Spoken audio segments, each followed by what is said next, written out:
hello. Hello, hi, hello, hello, hello, hi. Hello, hi, hello. Hello. Hello, hi, hello. Hello, hello, hello. Hello. OMG, hi. Alright. So yeah, this is, we're gonna wrap up mystery today. I skipped this, we already looked at all that. I'm gonna be very real. I don't know how long today's stream is gonna go today. I don't know, because usually streams are like, what, 3 hours? Might be a little shorter.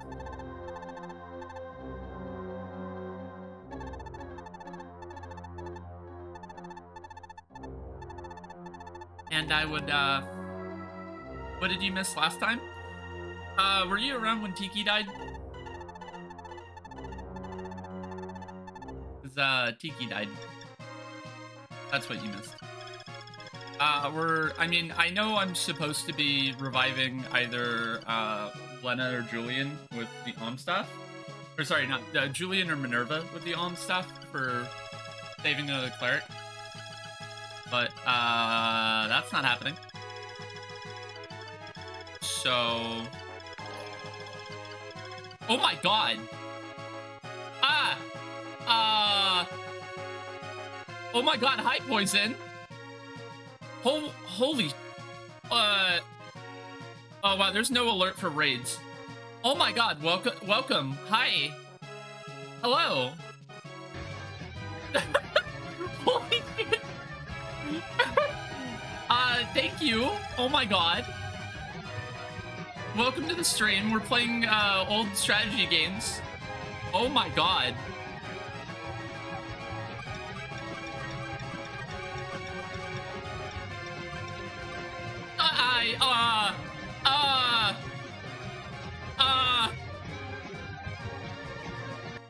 Oh my god.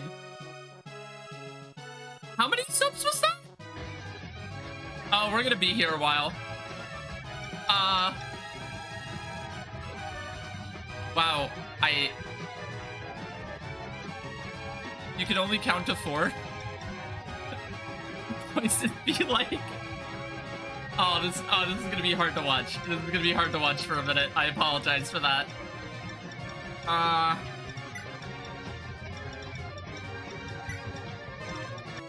Welcome to the stream, everyone. This is not what I was expecting. Oh my god. Oh my god. Thank you so much, Poison. Dude, I'm sorry I wasn't at stream earlier. I basically just spent, like, the last, like, 3 years of my life editing a 90-second clip from an earlier stream. It was great. Man, everyone's gonna be bored out of their minds in 5 minutes. This is great. Wow. Okay. This is so cool. Thank you so much for... it's still going. Okay. I have a... Oh, yeah, right. I want to give that to you. Lol, all good? You won, let's go? OMG, you won, let's go. Alright, yeah, you definitely want that. Man, I have a lot of inventory management to do right here. Always nice to see you and Jules when you stop in. Finally wanted to stop in for a stream. Thank you so much.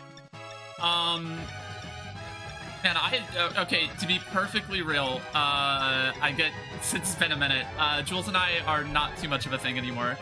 I apologize about that one, but, we still hang out, we still talk. Okay, so, yeah, yep. Okay, you need to trade this over here, and then, so good to see you then. Thank you, I appreciate that. Yeah, I'm sorry if that was how I had to drop that.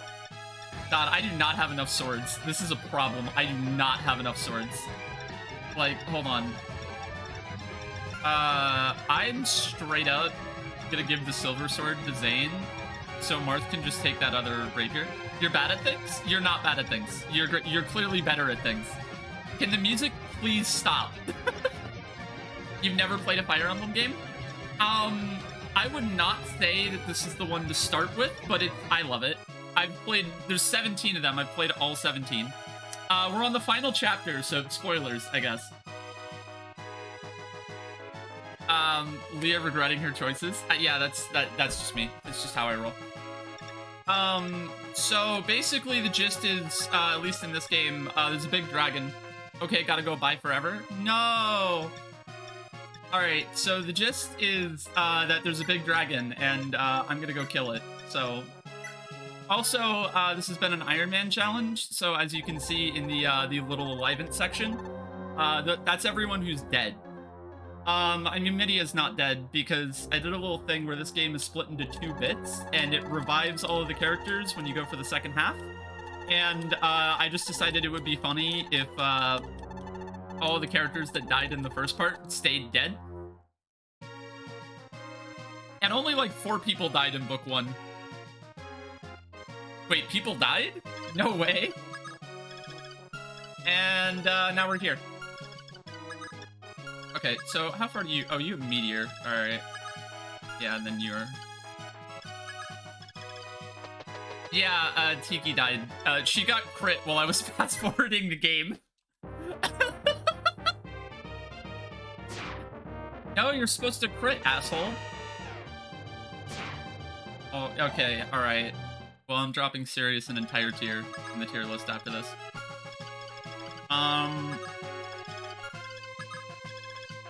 Wait, people don't love Tiki? Wait, don't people love Tiki? Yeah, Tiki is, she's pretty good. But she got crit while I was fast-forwarding the game. I did not expect her to die, like, just straight up, I didn't. And then she did. From SS tier to S tier? No, I don't do SS tier. I will only ever do an SS tier for a game tier list if there's, like, one unit that very clearly stands above all of the others, and I don't think that exists in this game.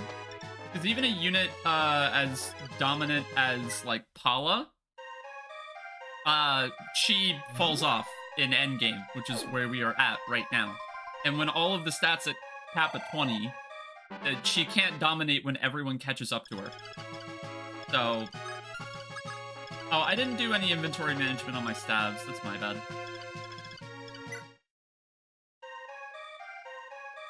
Anyway, something you might figure out, the reason that Fire Emblem are my RPGs of choice usually is that, unlike any other RPG I ever play, you can just do all the math. You can just count. And it's amazing. Alright, I want that meteor guy dead. Did we leave barrier on Yumina again? I mean, we did, but the mages are in part 2 of... oh yeah, this is... I mean, we're on the final chapter, but this chapter is 3 maps and not 1. People who have not played this game. As the only dancer, Fina will be high tier. Fina is top 3. Because she is the dancer. Like, that's just how being a dancer works in this game. Or in any Fire Emblem, for that matter. You love dancing? True!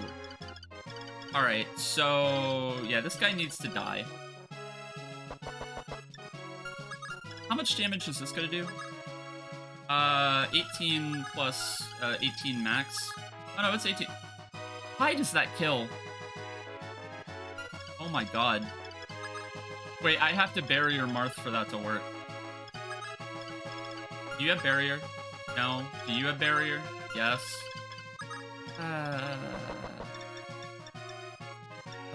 Can we even... Okay, because you can go there and act as the intermediary, but I need someone to be able to reach right here, and I don't think anybody can actually do that. Okay, maybe I just back off. I mean, they kill Sirius, but who cares about that poser? Zane has to be tied for the best. Zane is Ditto. Yes, that is correct. Zane is Ditto. Speaking of which, I need him to Ditto real quick. Trans rights, by the way. Where is the Emblem of Fire, Leah? Where is it? I don't know. You tell me. The second person have it. Oh god. Hey, everyone who's in chat, go check out my YouTube channel at Leah is Sleepy to watch a Mario Kart clip that I spent way too long editing. It's very good, and it's kind of making me realize that I want to, like, be better at video editing, because I had a lot of fun doing it. It definitely isn't. Yeah, Martha's holding the Fire Emblem spoilers. Okay, so I could either spend all of my effort getting Marth over there for him to die. See, this is an issue. This guy is the problem. Who were the 3 bozos who gave you a PNG instead of a JPEG? Oh, there were several bozos. It was mostly JPEGs. Oh, wait. Oh, it's the other way around. Oh, yeah. No. You gave me a PNG, rip. That was silly of you. You shouldn't have done that. Like, do I just leave Sirius to die? I already messed up because I'm not paying attention because everybody... Oh my god, this is insane. Thank you so much, Poison. I really appreciate it. I guess I will... FE Link? Is that the Mario Kart? Or is that the... I don't know. I'm not clicking that. Oh, YouTube link. Gotcha. Yeah. That, please. Okay, never mind. Do click that. Click that clip. That clip is great. I'm more entertaining when I have friends in the stream who are funnier than I am. God. I should not have left barrier on Yumina. That was so silly.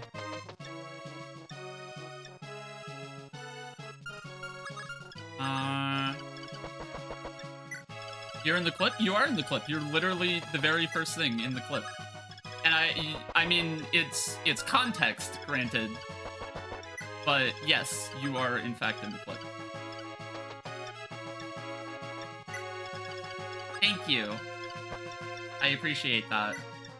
Okay, I need to check your range. Okay, so Martha's fine right here. And then I'm just gonna try to bait the meteor onto someone else. They'll dodge, it's fine. Oh! That's what I forgot to do. Shit. Alright, well, I'll just spend like 3 turns on the map doing that, it's fine. So I could focus on the clip on my way? Alright, sorry. Well, we got someone killed like 3 minutes in. This will be great. Yeah, you're not dodging that. Never mind. Alright, we're fine. Just kidding.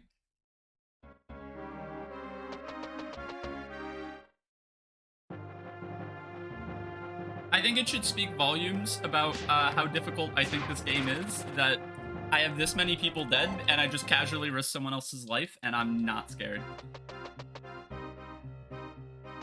This is like... It's not the easiest Fire Emblem, but it's like top 5 easiest. Okay. Alright.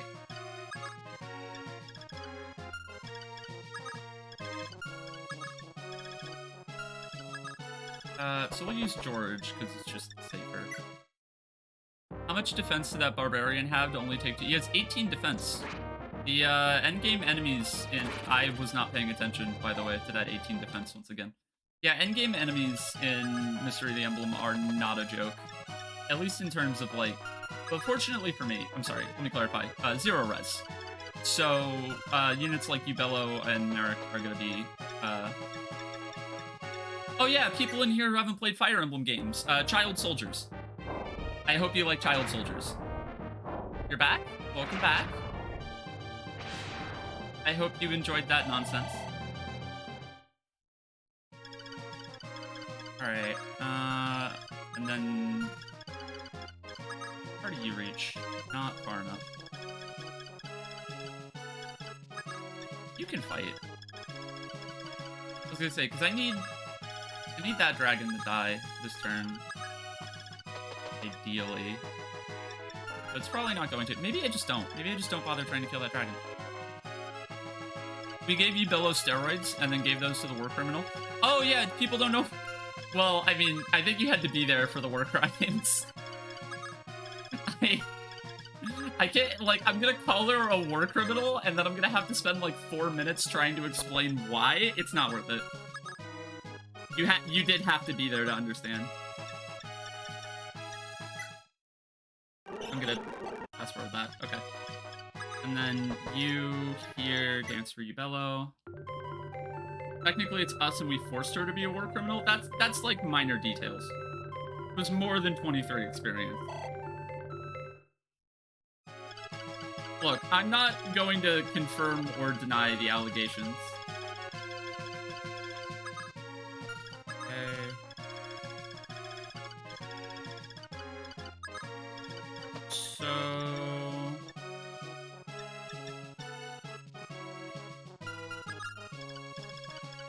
were they really only worth 23? They had to be worth, like, I thought they were worth 30.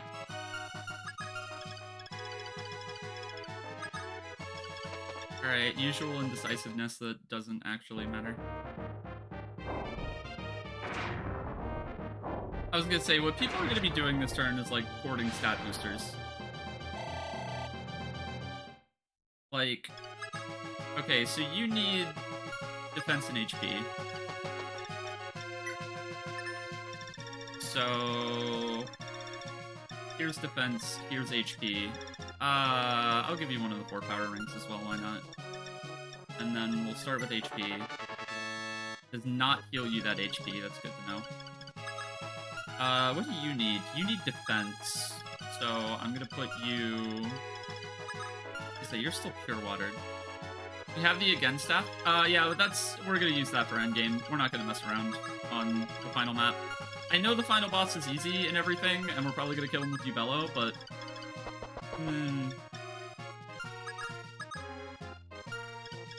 Pet the plushie, on my way.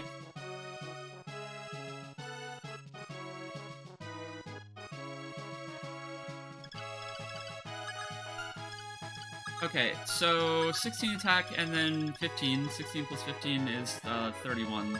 So yeah, you don't live that. Or you know what? I'm just gonna take longer on the map since I'm not trying to go fast anyway. Alright, you need HP boosters. I'm gonna give you 3.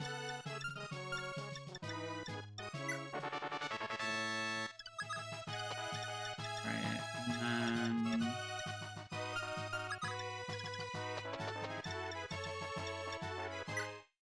speed this up. Is Dane Joseph Joestar now? Yes. Okay, what do other units need? You could use some defense, honestly.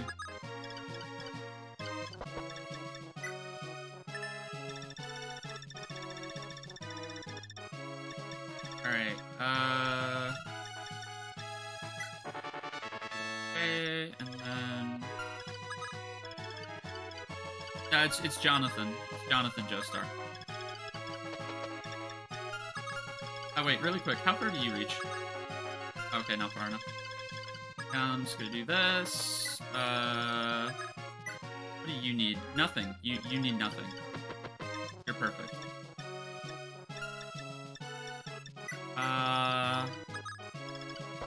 Put Ryan here, I guess. Alright, very normal. I made a P for poison type.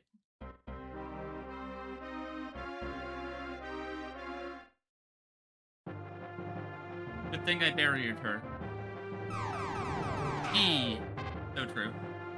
It would be hilarious if this baited the dragon and then I just lose my dancer.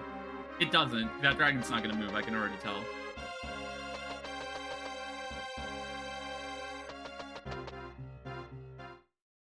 Alright, cool, we're vibing. Alright, let's see. Eric. Wow, he can't one round without a crit. That's so unfortunate. Well, I mean, yes he can. He uses Excalibur. Wait. I keep forgetting I have 3 uses of Chimeran, and not 2. So I'm actually very free to just spam Excalibur here. Anyways, about the clip? What about the clip? Let's see. very happy about who's on first joke. I am confused, but okay. What? Oh, it's a mage dragon. Oh, these are the annoying ones.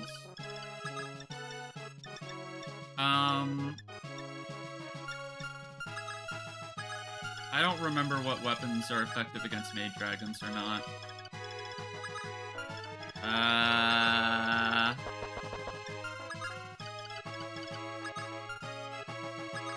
You genuinely don't remember what you were making a joke about?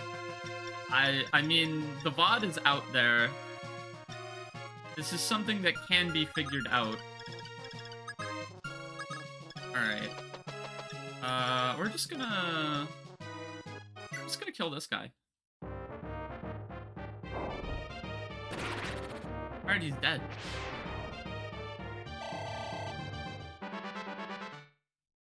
You gave yourself homework? I mean, I can, like, check. I remember that it was just completely unrelated to whatever we were thinking about. Okay, so... for sure heal you now.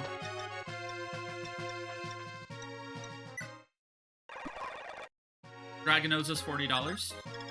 Crazy.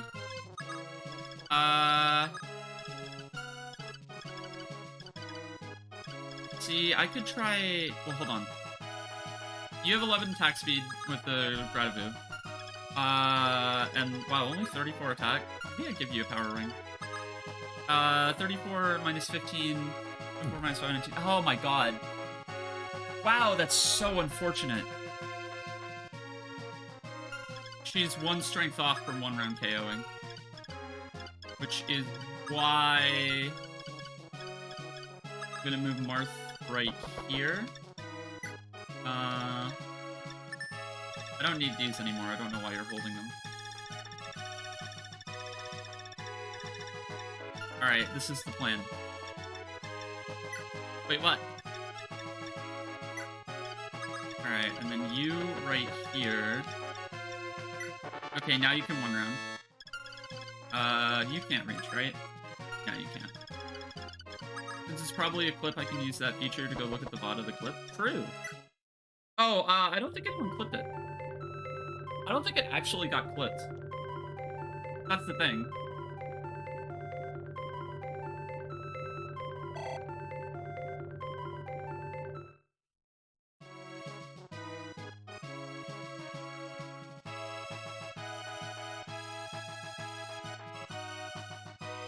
Alright, 1 second.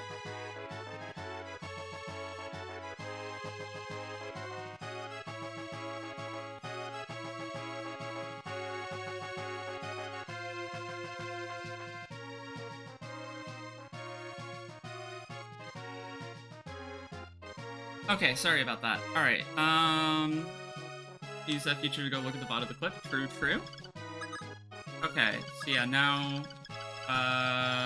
is there anyone up here that I should be worried about? No. The answer is no. The Shy Guy is jamming to this music? That's so real.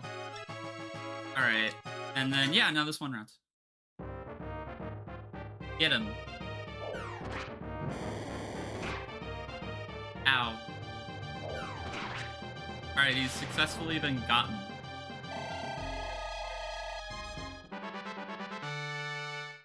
Yo, the viewer count is crazy. We were at like a little over 30, or no, it was 20. It was in the 20s. It was not in the 30s, it was in the 20s.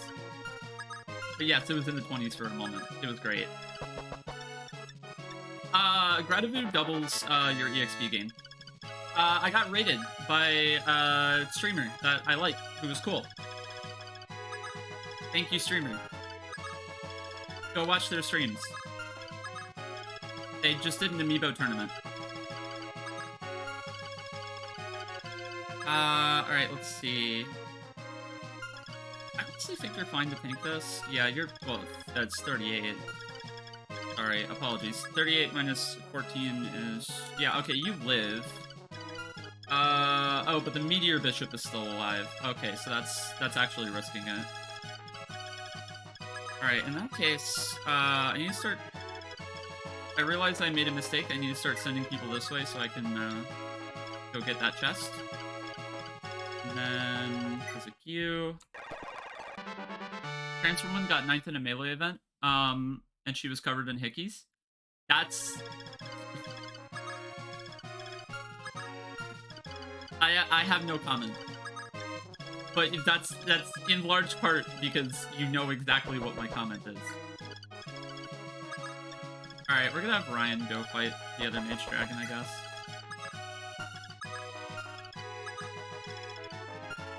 And some famous trans woman is attempting to get into her DMs. Which famous trans woman? I'm curious. There are a few of this. Make the comment. I will need to be paid more money to bark on camera. So, just hold the lady sword, who cares? What are hickeys? Google it. Same lady with like 130k followers? That doesn't tell me anything. There are multiple trans women with 130,000 followers. Alright, you got healed, right? Yeah, you did. Aren't I famous trans women? You just saw shoes? Google harder. Yeah, famous trans women if you think about it. Why are you going after Shima? I'm so confused. The dog trainer from The Weakest Link? Interesting. Okay, so I need to start sending you back so you can go deal with those other dragons. But I guess along the way, probably had the highest hit chance. She had, like, nearly capped speed. And weapon weight doesn't affect your avoid in this game. So, hold on a sec. Yeah, she has capped speed. So, no, there was no way it was the avoid rate. Yeah, Paulo right here has less avoid. Okay, and then, she's doing pretty good. I know, it's because we meme trained her and I gave her a bunch of stat boosters, and so she's good because of that. Alright, how many uses do I have on Gradavu? 4? 4 is all I need. Alright, you... No. No. You. Well, but hold on. Problem is you. Yeah, okay, so... How much res do you have? 10? Can you still kill? Yeah, you can still kill. You think you found it? Found what? I already lost the plot. The clip? Yo? It was the first Mario Kart Monday, by the way, if that helps. Sorry, Monday. Alright, and then I need Mark to move back so he can open the chest. Very erratic gameplay here. The trans woman had a Halo 2 shirt. That's so real. Street Fighter 6 fire game. I mean, I'm playing Fire Emblem, if you think about it. I do want to try Street Fighter 6 at some point. It looks interesting. I remember really liking, oh my gosh. Ibuki? The ninja? Street Fighter 4, for context. I think her name was Ibuki. She was really fun. Yeah, this player I didn't know before this weekend is everyone going crazy. Good for her. That's awesome. Ibuki's not in 6? Yet. Come on, it's a fighting game. There's gonna be like, what, 20 rounds of DLC? Alright, I'm gonna hit him with the baloney.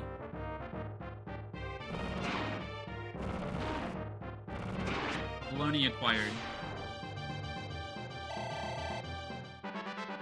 I got lucky. Cool.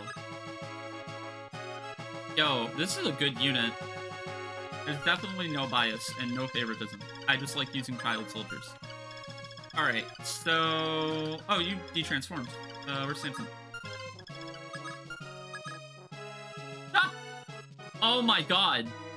It ate the HP. It ate the HP from when he was transformed. I just lost, like... I just lost an entire angelic robe. Are you sure we can't make you bark for free? Not on stream, you can't. Alright,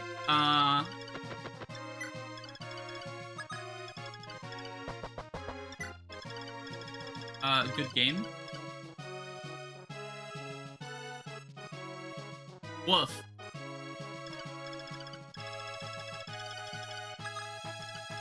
Alright, it's almost as if you have a redeem for it.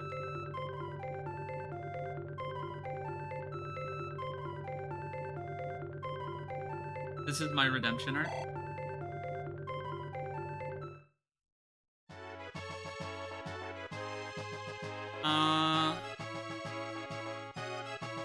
Okay.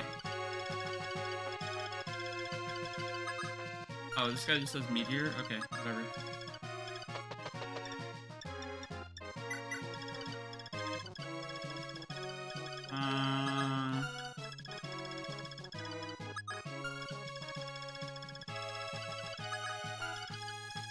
What? Huh? Wait, this clip is from 7 hours ago and the tweet is from 3 hours ago? I don't know.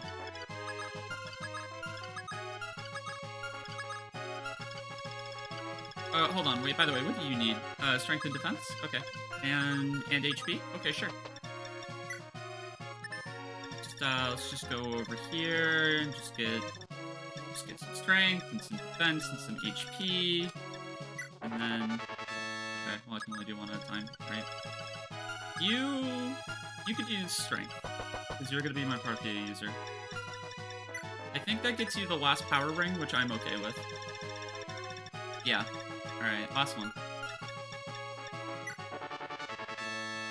This is wild, you're gonna stop now? Is there a limit to how long the thing I can make you say is if I choose to redeem that?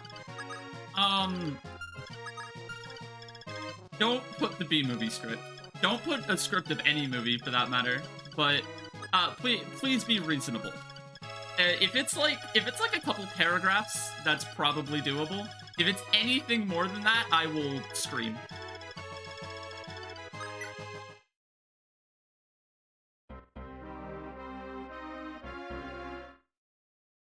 Okay.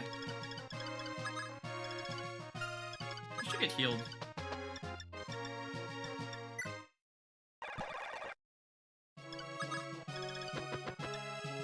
I'm gonna make you read the Declaration of Independence?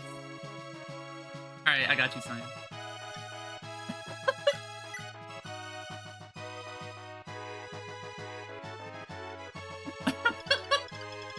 What the fuck? Put it in ooh voice? No, wait, no. No, hold on, no. No. Okay, what, no. Oh no. Oh no.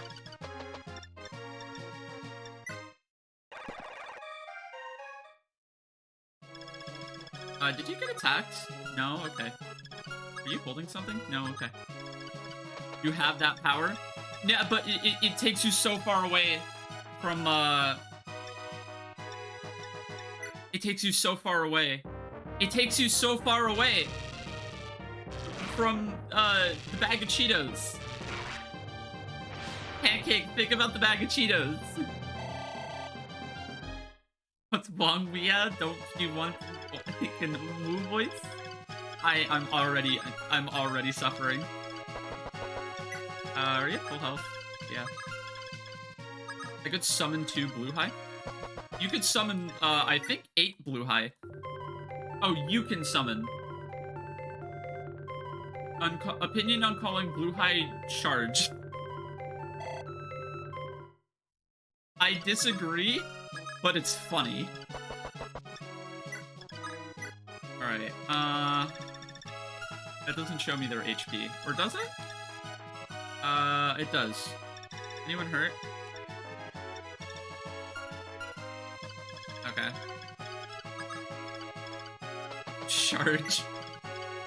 You could summon half a blue high for the Declaration of Independence.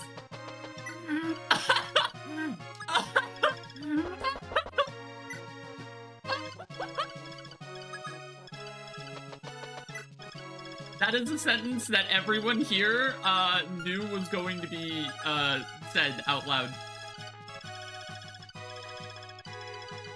Alright, can we all agree on that?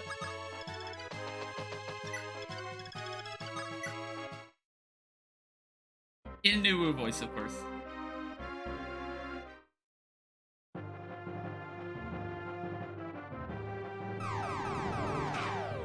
Ow.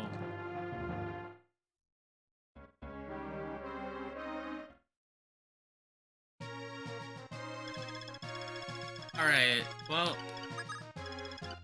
Oh, okay, I guess I gotta heal you. Have you do it, I guess.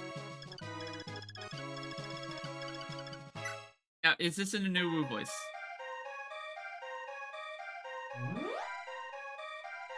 Okay. Sunset by Plane is so cute and normal and has such great taste, like Cammy from Street Fighter is so cool, bestie. It can be. Do you make your own cheesy garlic bread tonight or eat some chicken sandwiches and tater tots? Can you come over and buy me food?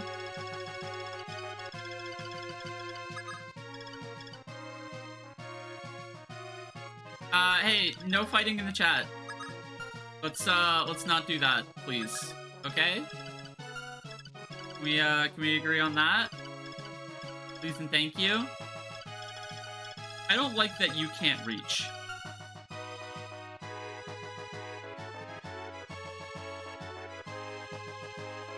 Sunset, I get that.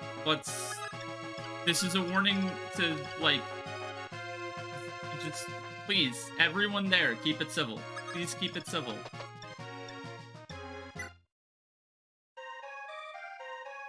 Thank you. You're at full health. What am I doing?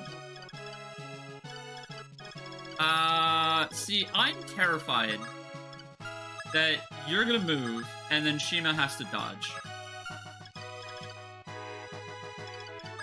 Give warnings? I don't...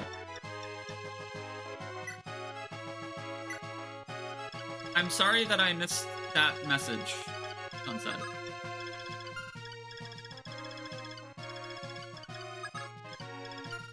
Are we okay?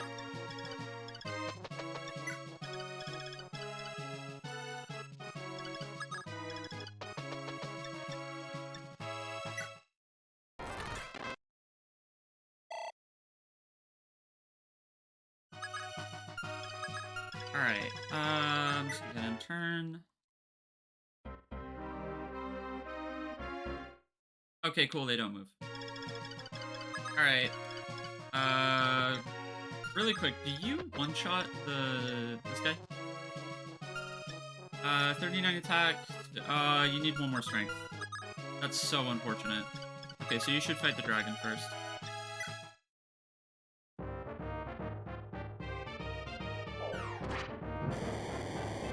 Nice dodge.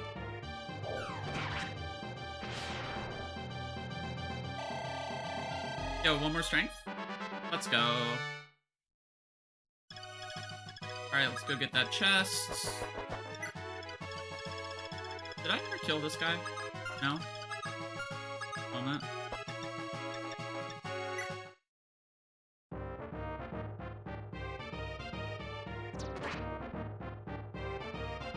Alright, now I did. Alright, luck and weapon level. Cool, that basically does nothing. Does this guy have Fortify? Okay, well, gotta go kill him. Alright, end turn. The Dark Mage gonna he just doesn't move. I understand.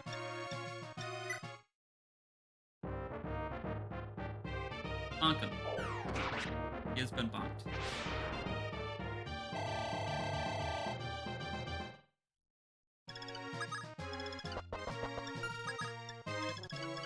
The interior design of this castle is cool. I did all of that effort for a pure water. But why, though? The other chest better not be as useless. Okay, I get why there's a pure water. It's because next map is Mage Hell, but... Good video game? True. I probably shouldn't have wasted Thoron on this guy, but it's whatever. Can I Marin broken weapons? Yes, but Gradavis only has one use left, so Thanks for the reminder. Skipping that. Alright. Now to very slowly walk into the other room. Glad to know that the enemies over there just don't move.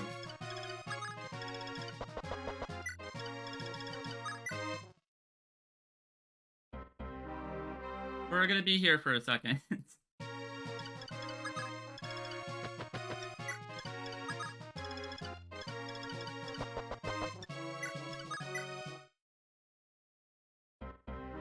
Oh, what the fuck?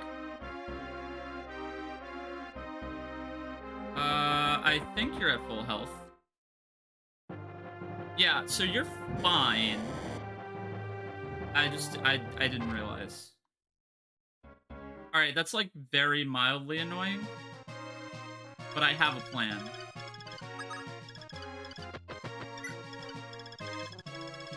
The plan is that I need a unit with more than 36 HP. In this case, that's you. Alright, so you are gonna run away. You are going to dance for Sirius right here.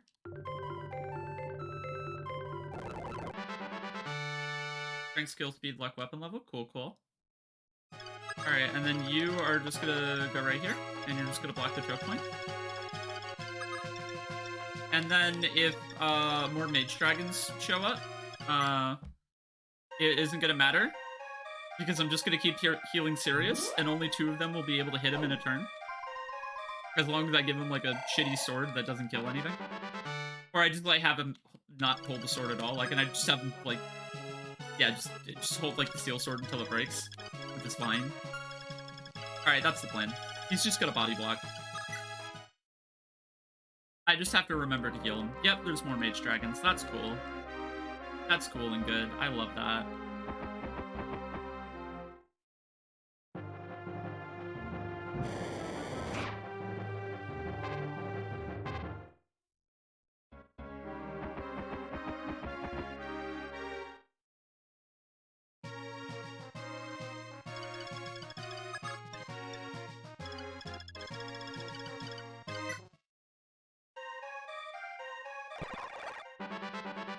Oh, she's level capped and got... Okay, let's see what a level capped Yumina looks like. Garbage. Pure garbage. A-tier unit, though.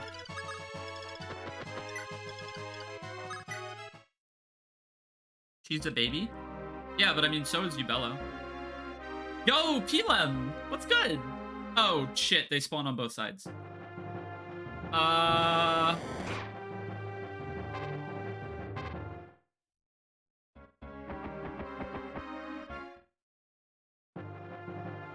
Cons sucks, pros can use rescue and work. True.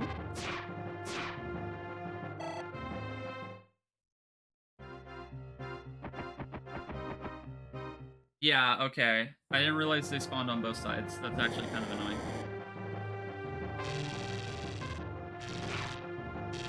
And Ubello just, like, casually one-rounds something with capped resistance anyway. Because he's Ubello. Gets an empty level up because he doesn't need stats. Alright, what are you at right now? 2 HP? Okay, let's,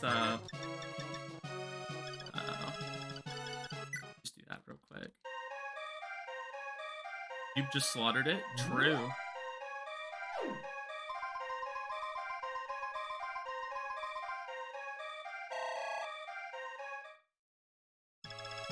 Alright, you should not be using Thoron right now. Thunder is fine, there's more in the convoy. Is Ubello at max stats?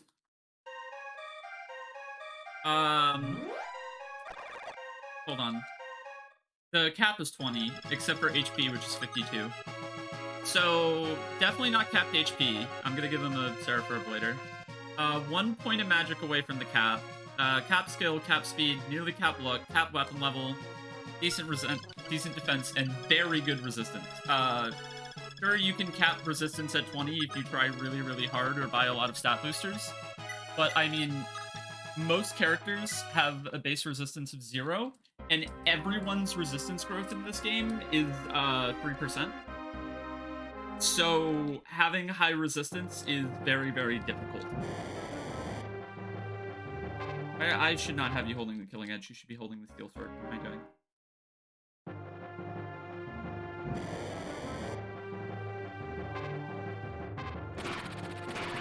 Okay, well, I mean, that's what I'm doing, I guess. Or keep loading the state. I'm not save stating. It's an Iron Man. I've literally never save state in any Fire Emblem, like, ever. I think I did it once to try arena abusing in FE7, and it was profoundly unfun. And so I stopped.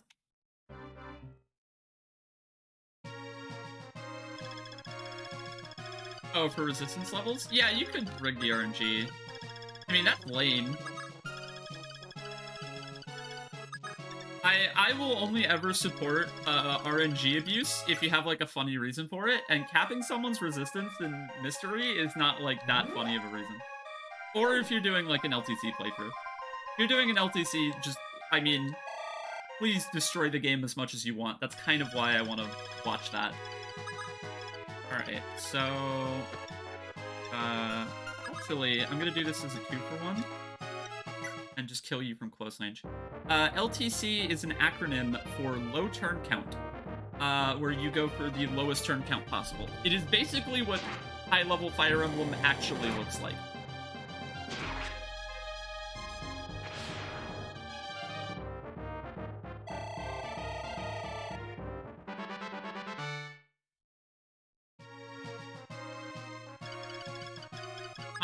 I have done an efficiency playthrough before, so not an LTC, but pretty close to it.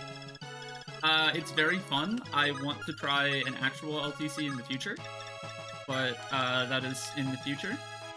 And usually my casual playthroughs will end up just, like, doing the LTC strats to clear certain maps anyway. So, I mean, think of that however you will. What about a 5-star playthrough? Well, ranked runs are different. Also, there is no ranking in this game.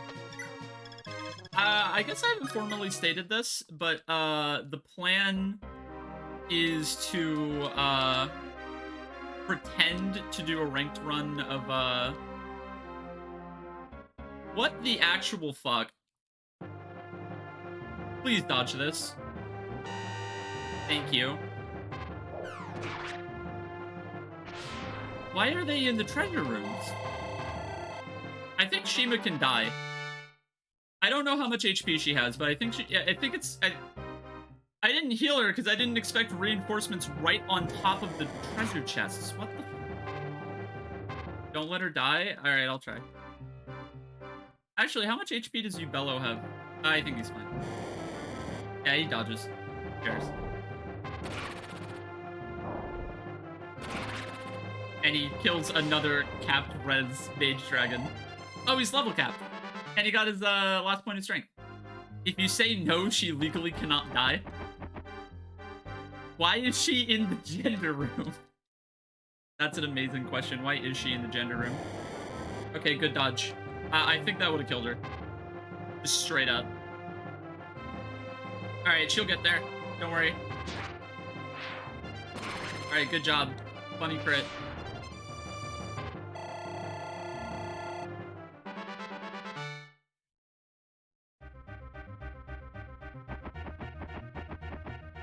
That crit was so gender.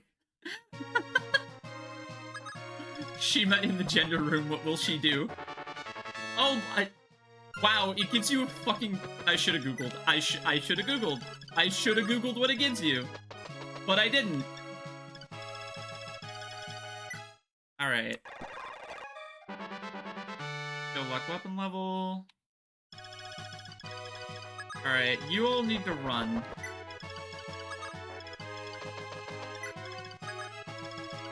We gotta get out of here.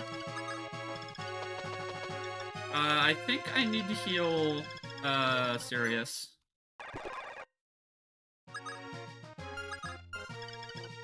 Let me see. Ooh, is anybody else not at full? Also, how much... Okay, Ubello has enough max HP to live. Okay, so we should... What? Wait, who's 38 out of 44? Oh, Sirius. Sirius is not a full? Okay. What was the treasure? It was a door key. It was actually a door key. So, you know, that's cool. I'm glad I spent all of this time going after treasure that I absolutely did not need. And I could have just ended this chapter, like, a couple years ago. How many dragons is it trying to spawn up there?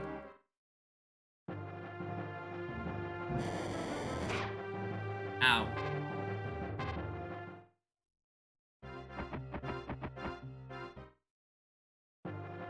Yeah, I got a door key and a pure water, and in return, I'm risking units' lives. So that's cool. I can't block reinforcements? You can block reinforcements. I am not going to block reinforcements, but you definitely can block them. I'm not going to block them because that just seems kind of annoying. Also, Ubello is just, like, committing some, like, a decent amount of murder. Yeah, he's doing good. Doing good for himself.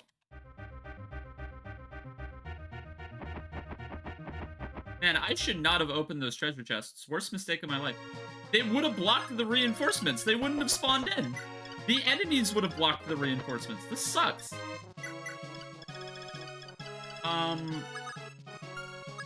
Okay, can you one-round this dragon? Actually, wouldn't the second dragon reach if I do that? Yeah. I'm still gonna ask. 39 minus 15 is 24. So yeah, you do one round. Actually, this is in my best interest. Just clear these out. Hopefully you dodge. Yeah, of course you don't. Aimed weapon? Yeah, Parthia is one of the regalia weapons. It's basically... It is the most powerful bow in the game, in short.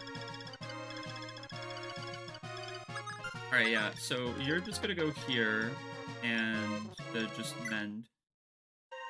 Regalia, regalia. Do we have a fortify? We do.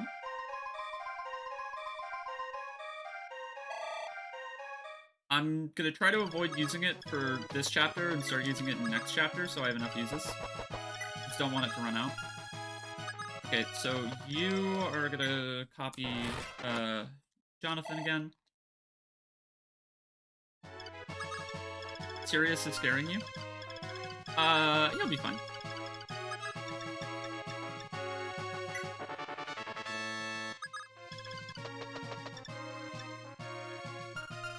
How many stab uses do I have left? 2 with Merrick. So, here. I'm gonna do this right now. And then I'm going to dance for Merrick, so I can get a second stab usage out of him. Also, I should have given him a power ring. What am I thinking? Ubello could use a staff, but he could also, kill a fucking dragon. And then also survive the hit from the next dragon, so I don't have to heal him this turn.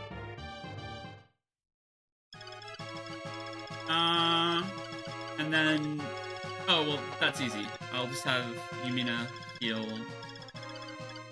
Bello, and you heal Sirius. Alright, nice and easy. Yeah, Sirius is fine. Why can't I pet the dragon? Because... Oh boy, Mage Jargon arrived. Oh, is this guy gonna be on my ass? I mean, the enemy is gonna fortify. Because, you know, that's... Actually, that helps, because I make sure that Sirius doesn't accidentally kill the dragon in front of him and prevent the body blocking.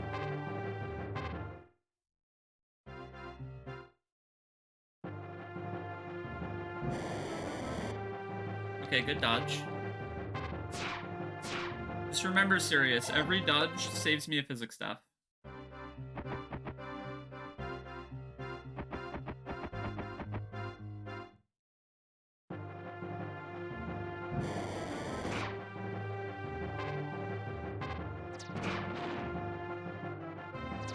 Yeah, that's what he's doing. He's just sitting there. The reinforcements can't get to me. It's a one-tile choke point. So I'm just gonna keep healing him, and he's just gonna keep getting hit by dragons. And that's the plan. And Yubello is gonna keep killing capped res dragons with magic. Because he's a god. And why can't he kill things? If he kills things, he might die.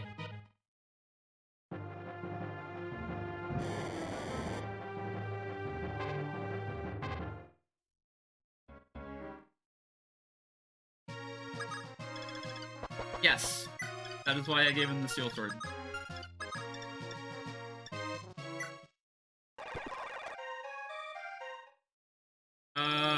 Okay, there's no dragon coming for you this turn. I only have 3 uses of Parthia left. You only need 1 physic.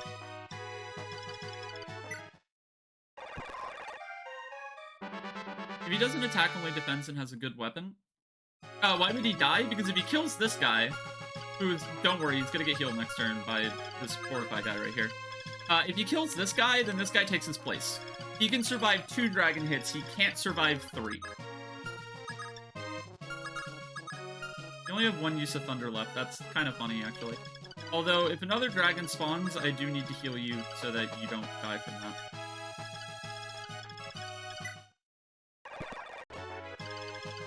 that. Interesting. Very cool. Yeah, pretty much. That's about it. Alright, and now we just escort Marth to the very edge of the map. Wow, I was so right. I was so right that it was gonna put another dragon there.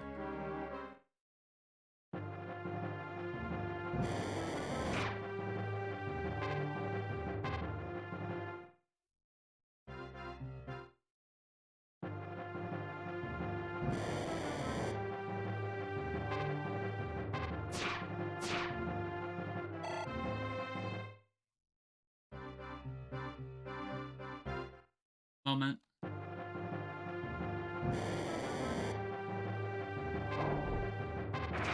God, I love you, Bella.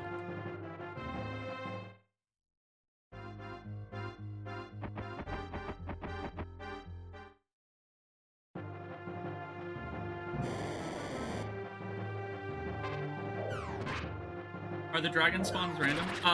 The spawn locations are set, but I think whether or not one spawns is random. Go luck HP.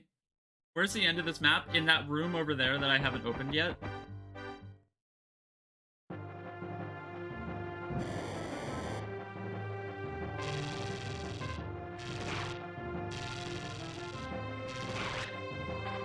Oh, he's using Thoron now. Oops. Well, rip to the Thoron tome, I guess. That's a cool tome, and I'm wasting it. Okay, well, I don't think there are any more flying enemies for the rest of yeah, there are no more flying enemies for the rest of the game, so you're gonna use Shaver now. Also, I know what I said earlier, but, you're gonna kill specifically this dragon, because I don't like that it's on low HP.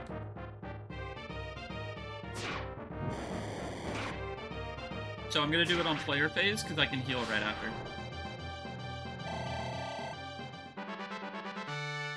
Oh boy, defense. That definitely helps. Okay, and then...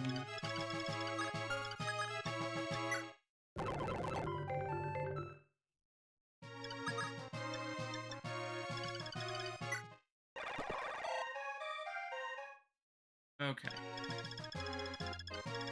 And, yeah, I'm just gonna move you up.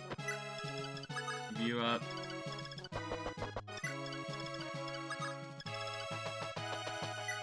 Kinda hit end turn. Talking about a Mii and how Miis don't inherently have personalities? True.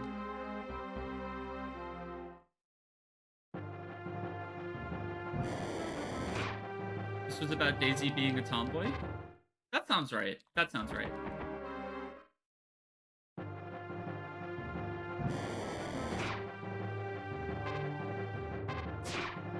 Okay, I'm gonna Google if there are I think there are chests in the next map, and if there are, I'm gonna Google and see what they are so I don't F around.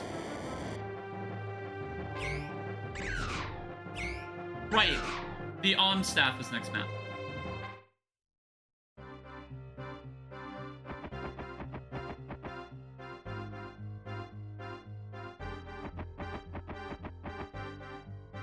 Thank you for the clip. Alright. Barth is getting up there. Not up there enough, but he'll get there, I believe in him.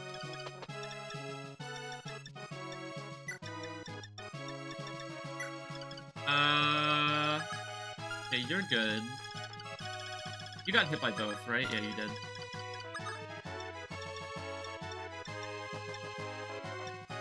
Oh, that's what I should do.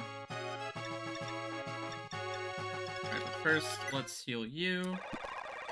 Calling Luigi the part of Mario U Deluxe a B-side. That is a very Celeste-brained thing to do. Alright.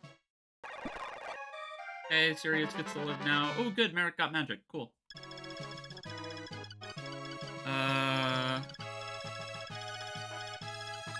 Move you guys up. You hit end turn. How many uses of physic do you have, by the way? 8? Okay. How many physics do I have in Convoy?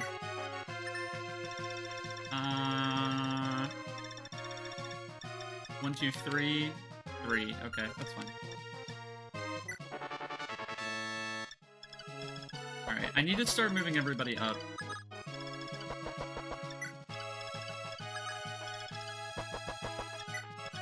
I've had Celeste for a few years and haven't played it because you're a bad queer. I mean, it's a pretty good game. I enjoyed it. I think it's like an 8 out of 10. I enjoyed it a lot. I don't think it's like one of the greatest games ever, but it had a good enough soundtrack for me to buy it on vinyl, so.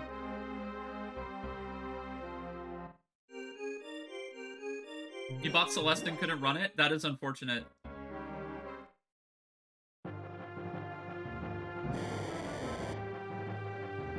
I don't actually think the platforming in the main game is very difficult. Celeste is a game that loves self-imposed challenge, and kind of thematically, I might add. Because, you know, the whole premise of the game is the self-imposed challenge of climbing a mountain. But...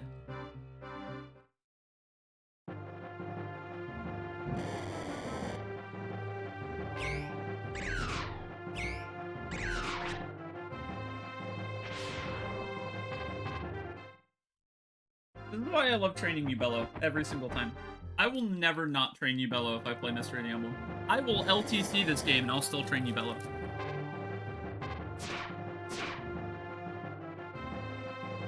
The goal will be to get the lowest turn count while still getting you, Bello, as much experience as physically possible. It'll be great.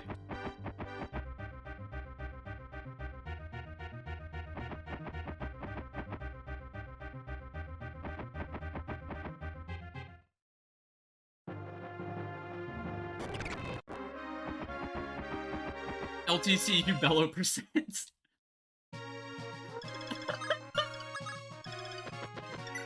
I need to change the name of the stream real quick.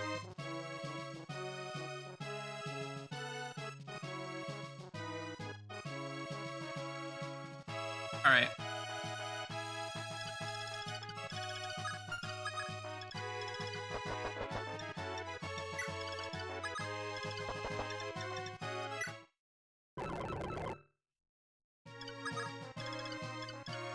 You know how alt Pokemon runs exist in Pokemon where people do speedruns but have a different main Pokemon for it? Yeah, kind of. Vaguely aware of that. Did you get hit? No. You didn't get hit either. Okay, that's good. Alright, so here's the plan. You're gonna go right here. You're gonna take the unlock staff. And then you're gonna give it to Marth. Take this pure water, I guess. I don't know.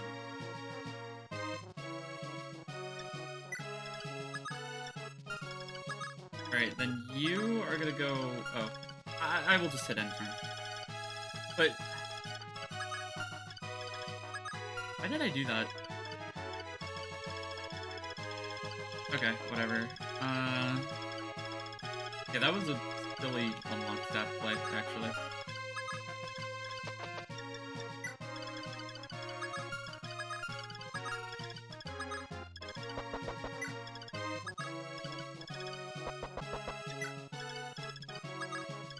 As long as the door is not being blocked, that's fine. Alright, this is perfect.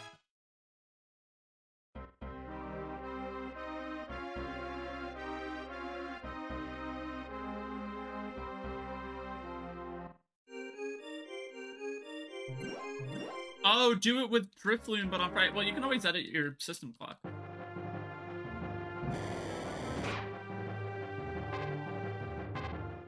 That's how I remember the first time. So I've always had a fascination with like breaking games without actually modifying them, and like one of the first ways I.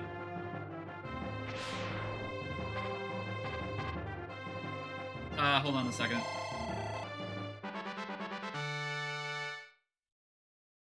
No, I need to quietly contemplate.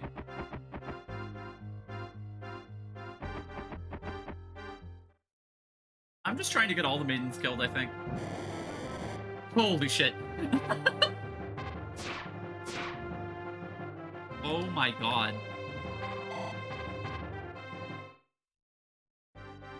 Never mind, he lives. So true. Okay, okay, cool. Of course you detransform. Why would you stay transformed?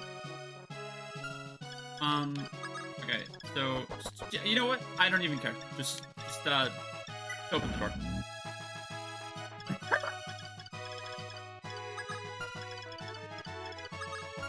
Okay, 1 meteor, 2 meteor, fortified staff.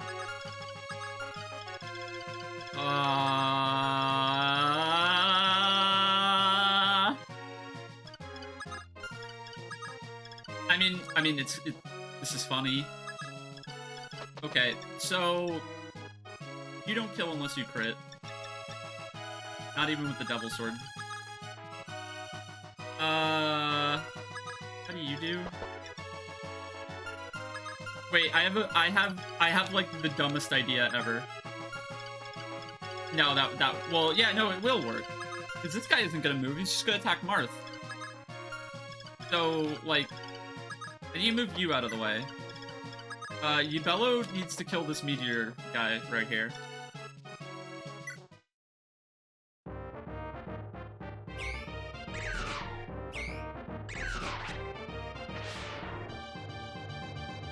Okay, he's dead. And then, I'm just gonna have Jonathan, Mr. Joester here, just casually block this, and, at most, he gets attacked by, this guy, maybe. Speaking of this guy's really annoying. He needs to die. He needs to die, ideally, like, this turn. Probably with George. I don't care if someone on that side dies, it'll be funny. I need you all to move up.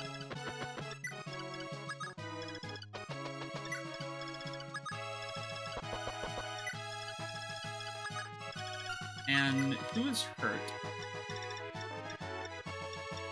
Darius, right? Oh, you had Joe start time.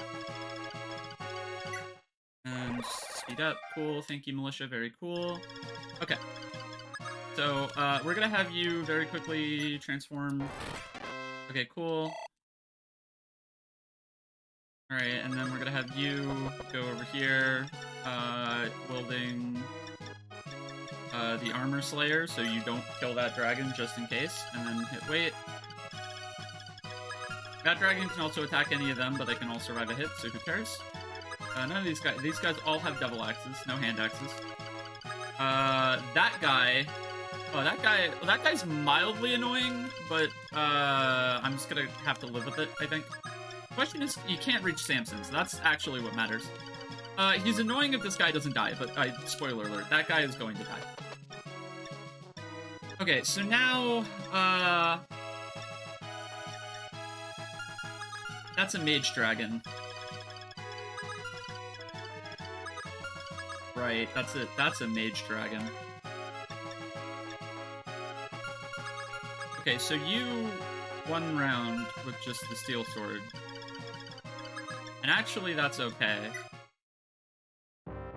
Check the degen server to look at the cheesy garlic bread. You made cheesy garlic bread and you didn't get me any?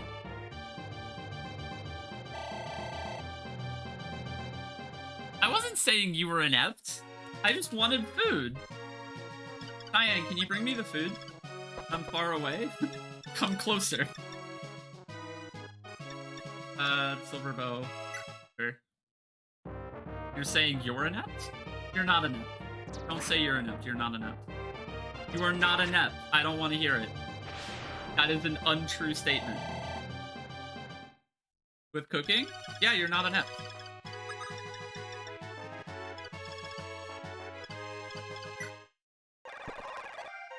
You can't cook shit? Nobody can cook shit. It's inedible. But you can cook a bunch of other things. I believe in you. I don't think you are inept. Alright, you're gonna go right here just because I think it's funny. Oh yeah, that actually makes room for you. Okay. Alright, well... Thank you, bestie. Of course. Oh, good, there's more... More fucking dragons. Good, I was just starting to worry there weren't enough dragons. Oh no! You could potentially lower me to 1 health, except because... Wow, that actually hit. Except because you're standing there, nobody else can now reach Yumina, so who cares? That wasn't actually threatening at all. Alright, and this guy attacks Marth right on schedule. Oh. No, it wouldn't, though.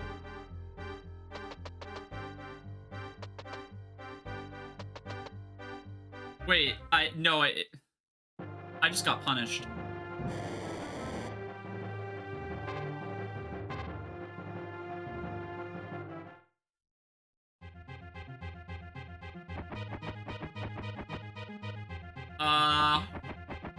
If I remember correctly...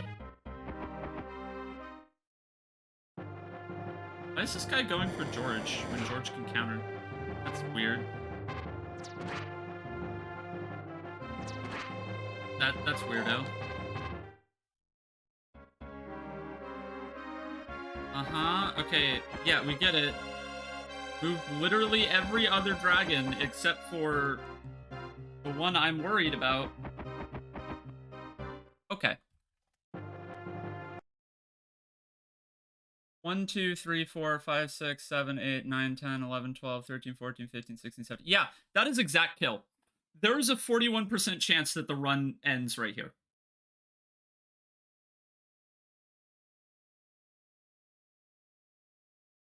Because I forgot to give Marth the I forgot to give Marth the Seraph robe, so he could survive 2 hits from dragons.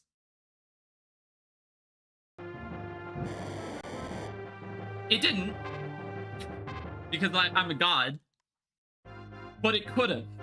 And to be honest, I was expecting it to end right there. Okay, alright. By the way, I think that's literally the first time in the entirety of Book 2 that Marth has actually been in mortal danger of any kind. I'm not proud of that, but them's the breaks. Okay. I'm not seizing this turn, there's no way. So, let's get started with, please crit. Throwing for content. You know me, bestie. Okay, cool, good crit. Thank you, Paula. You can get the robe and not die now? True! Alright, Mr.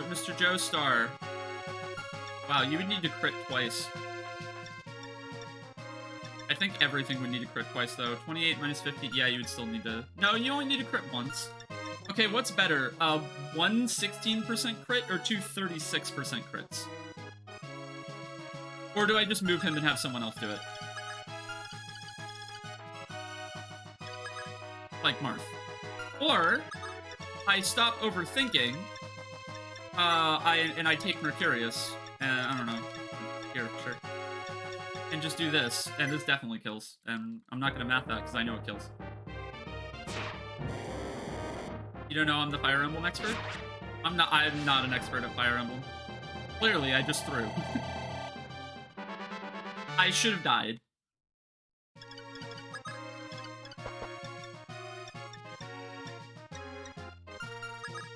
Alright, so now Zane. Alright, we're gonna do a little we're gonna do a very funny little chain here. So Zane is now going to take the Mercurius to kill this guy. Pancake, Zane moment. There you go. I did it for Zane.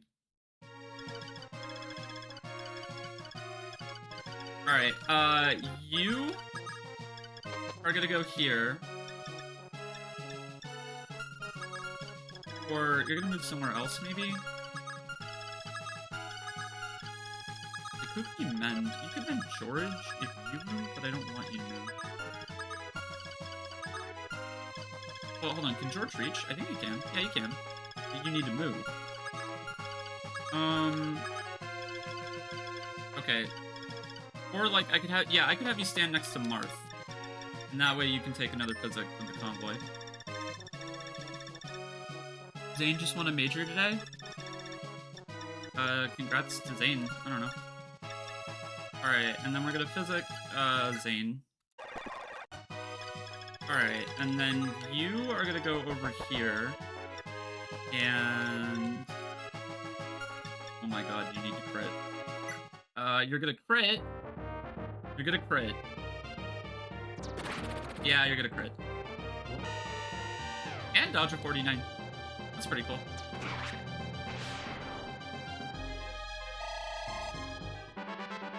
Speed and HP. Neither of those matter, but go off. Alright, how far do you reach? Not anywhere that matters. Alright, now is for the important bit. Now is for, Ubello to become God. Okay, you're just a fortify. How far does this dragon reach? Not even close to far enough. Although, now that this has happened, it's relevant that, Sirius is getting hit by 3 dragons in one turn. The way to avoid this is to have Sirius stand right here. And now... that dragon can't reach him, we're good. Okay. Alright, so you're gonna... can you do it with Shaver? You can do it with Shaver.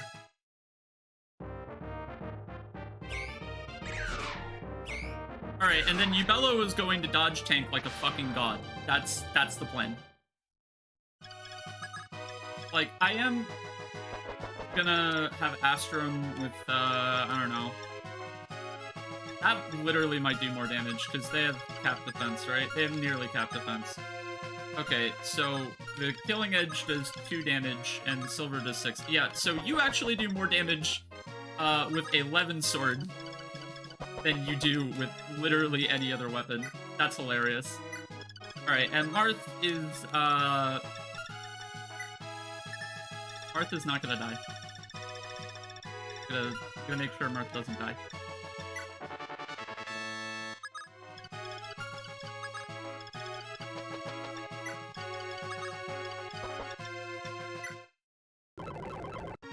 You're not gonna be a Mario Kart Monday?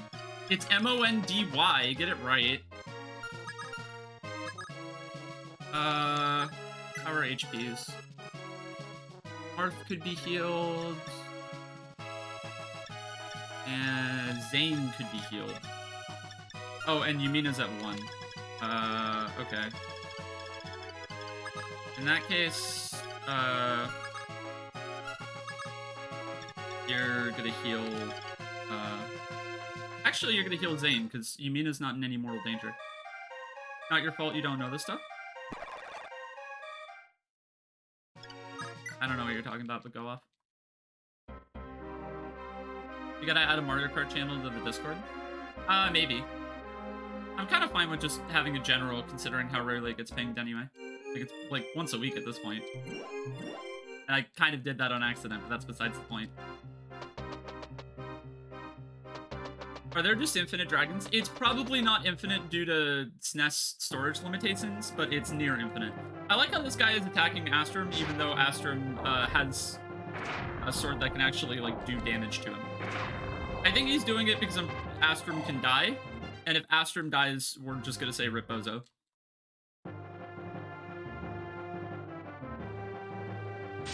He didn't die, though. I'm just not gonna get punished. That's just the reality of it.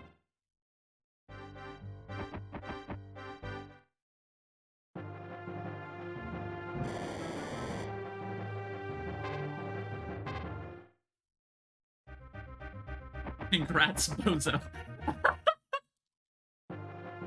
I'm gonna start using that. That's good. Ow.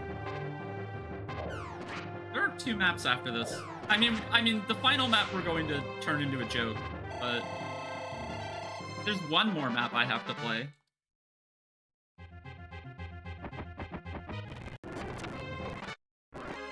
Okay, good level up, Sirius. Alright, cool.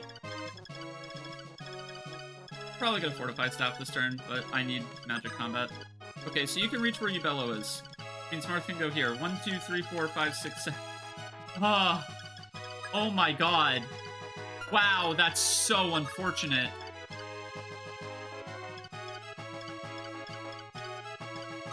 That puts him 1 away from the throne. Wow, that sucks. God damn it. Okay, and this dragon's just not gonna move, which is good. Alright, you're gonna get targeted by a dragon next turn, so you need to move. No, I only have 1 more use of the Against Staff, and I need it for, Okay, well if that's the case, you're gonna dance for Ebello.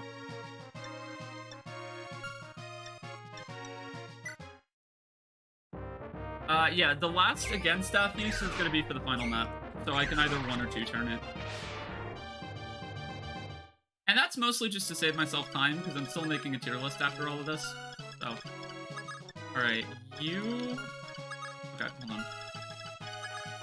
This is Zane. Zane with Mercurius is going to finish this guy off. Ow. That's rude. How dare you hit Zane? How dare you? Alright, Paula with the ladies... No. Ina's gonna go right here. To dance for you, Bello. Alright, we're almost done with the map. Bello is gonna kill this guy. They hit Zane!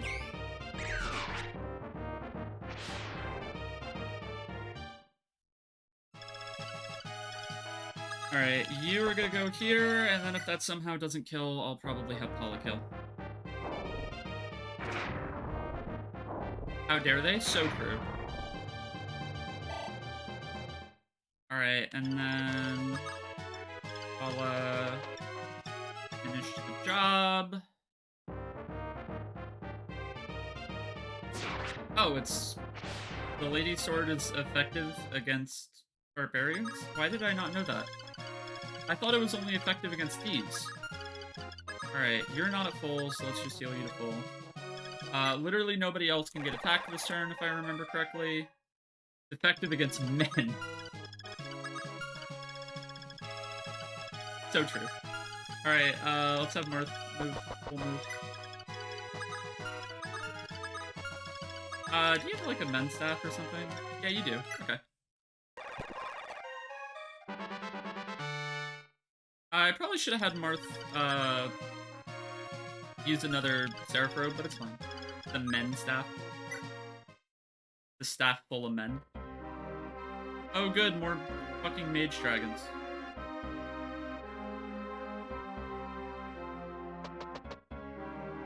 I like how that guy moved. He just moved. Alright, good. I don't have to do this map anymore. I'm happy about that. I'm popping off even.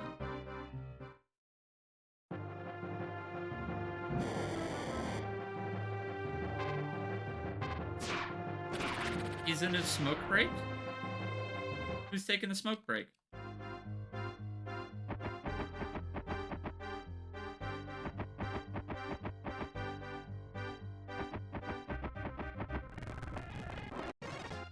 Alright. And then for favoritism reasons, I'm gonna try to kill the boss with Zane. The Dark Bishop? Oh, yeah, fair. Alright, let's do a favoritism. This is for you, Pancake. Alright, he's dead. What, Ubello? Do it for Ubello and Zane.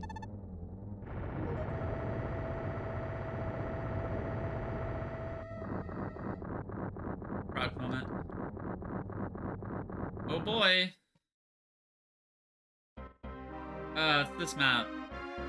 Yep, there is a treasure chest. Oh, yeah, that's why I saved a use of the Thief Staff. Because there's 2 treasures on this map, and the literal only way to get them is with the Thief Staff.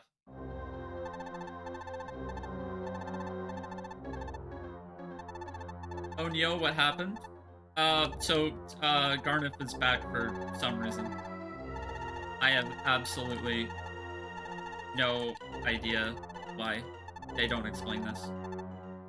The Active Mystery is kind of stupid because it's just the same final bosses. It's literally the same 3 final bosses as Shadow Dragon. It's some random Mage Dragon, Medius, and Garneth. Not in that order. We killed him in book 1. Yeah, but at least in New Mystery, they show that, like, Garneth isn't actually alive. Okay, I'm checking the wiki real quick. I am not gonna fuck around. No, not here. Oh my god. Yeah, here. And then here, and then here. Okay. Alright, enemy data. Garneth moves, by the way. That's something to remember. Only the Meteor Bishops don't move.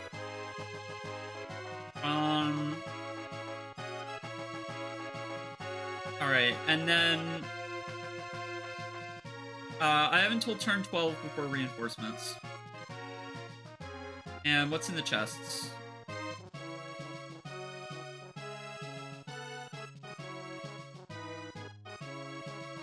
Oh, it requires warp. You're not allowed to use the Thief Staff.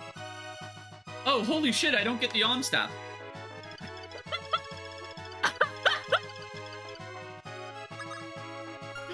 The Om Staff is right there. There's nothing I can do. I don't have any more warp uses. The game is over. You see all those people over there who are alive? They're fucking dead. This is not the Against Staff map.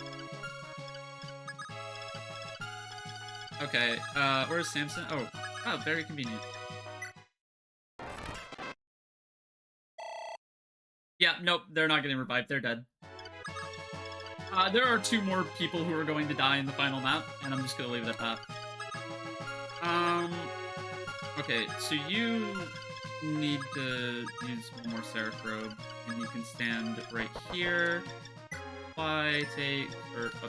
Store this. I don't know why you're holding that. And take that. Sure, use the pure water. Fuck it, why not?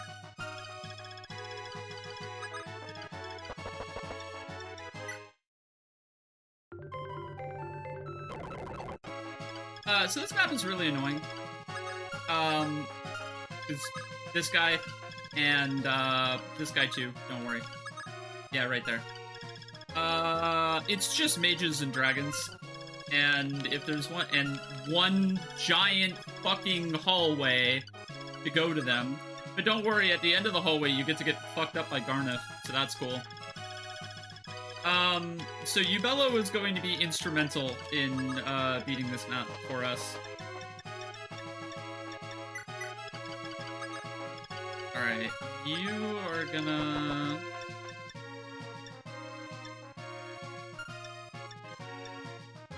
You're just gonna crit, and it'll be good, because you'll crit.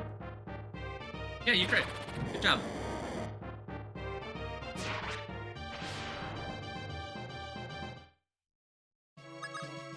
Okay, oh, I didn't use the angelic rope. Oops. Alright. So, 1, 2, 3, 4, 5, 6, 7, 8, 9, 10. Hilariously, you don't get hit. But Martha's like the warning shot.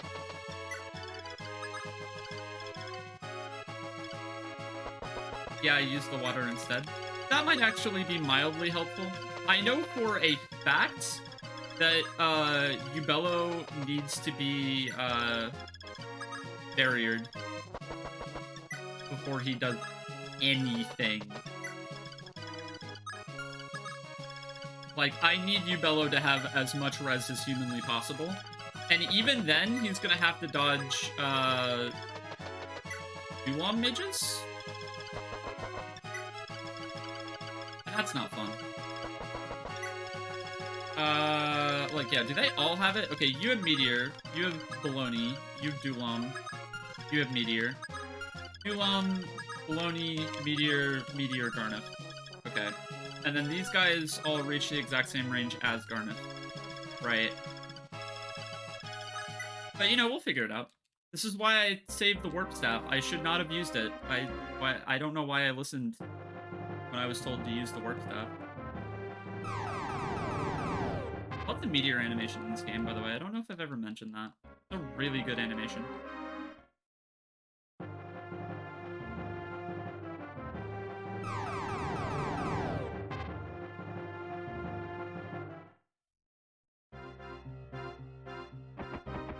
Yeah, normally what you do in this map is you don't use the again staff, you use the silence staff, which prevents all mages, both friendly and enemy, from using magic for one turn. The problem is that I thought I was slick and didn't need it.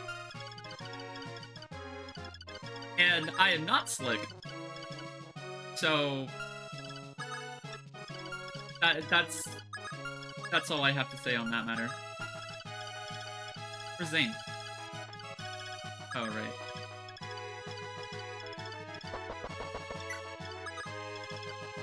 Of course you don't reach. Alright, how far do you reach? Okay, you reach up to where the dragon is. So, by that logic, you should just heal Marth. Which, by the way, you did not get hit. You did not get hit. Cool. How far do you reach? Not far enough. Same deal over here. Yep. And then you reach where the dragon's standing, right? Yeah, you do. Okay, so now I just have Marth.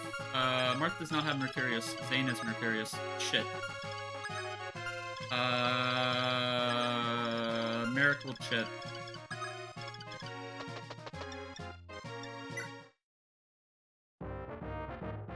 Alright, get him. Was that a crit? I can't actually tell. No, it had to been. Yeah. Alright, and then Marth right here. Killing Edge. Bonk.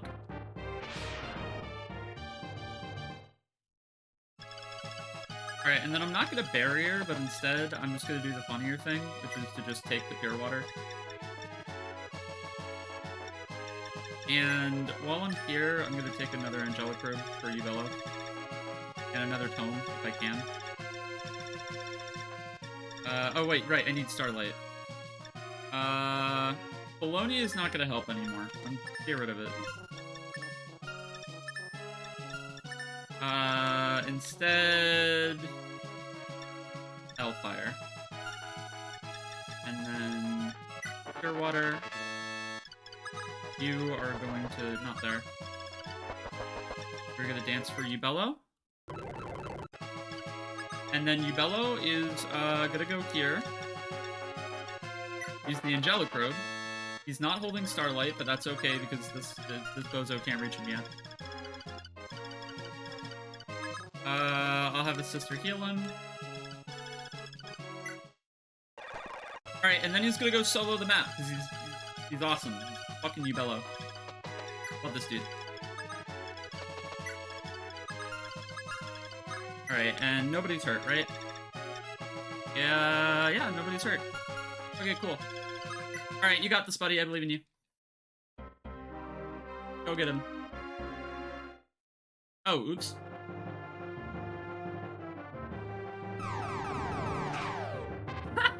Holy shit.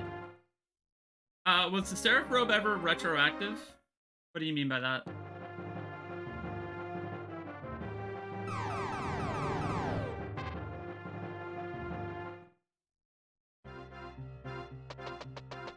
Retroactive in what? Oh. Okay, good. Yeah, that was the one you really needed to dodge. It does not heal you for that plus 7 HP. I did have to heal you, Bello, after using the Seraph Robe.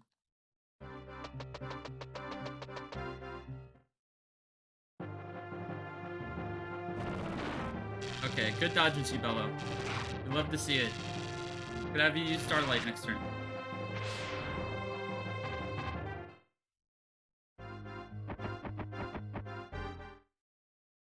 Was there any FE that did that? A lot of the later ones automatically heal you that plus 7 HP.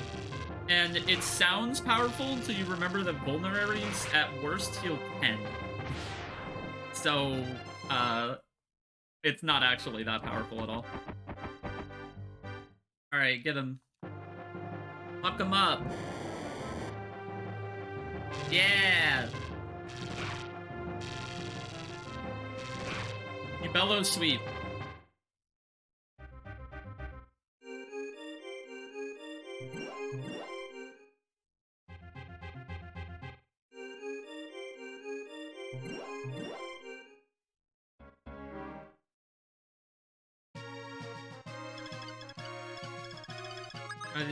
Okay, I guess those guys just aren't gonna move. That's funny. You are not going to draw what? Ubello sweep?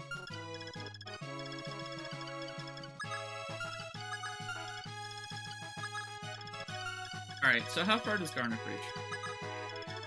Garnet reaches to right here. Top the stairs. So... we're gonna give Shima this kill. Ubello in the Morbius pose? What the... where the hell did you come up with Ubello in the Morbius pose? I'm very curious. Alright, and then... America's gonna go right here, and he's gonna fortify, so everyone lives happily ever after. By the way, you can't be reached anymore, right? 1, 2, 3, 4, 5, 6, 7, 8... wait, this one. 1, 2, 3, 4, 5, 6, 7, 8, 9, 10. Yeah, okay. Alright, so you're safe. For the whole Morbius suite. You know, just for safety, we're gonna bait one more dragon before actually moving. And to do that, we're gonna use Hellfire and not the run. Okay, you could get a couple more res.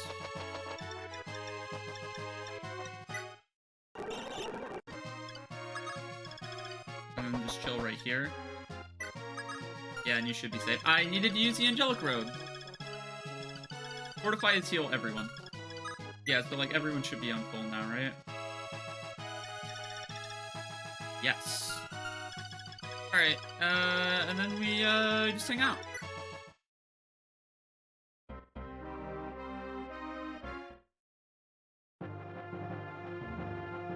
I like that Shima got a ton of res level ups back when we did War Crimes, so she's actually tanking the meteors pretty reliably here.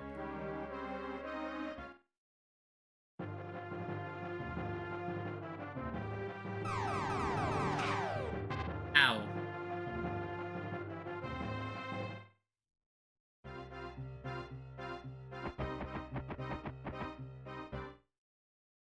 Alright, come on, Yubello, hit him with a crit. We should send Shima to deal with Shinra then? Maybe. Wow, he actually did crit and it didn't matter. Oh, good. Okay. So the problem if I put, oh no, I can put Shima in one range and she's fine. Great. Alright, let's do that. Fucking beat him up. Kill him. She listened to the assignment. What a good unit. What are her stats? I'm curious. God damn. I love favoritism. Alright. Yeah, and now, you just sit right here. Use this just... You're not holding Starlight, goddammit!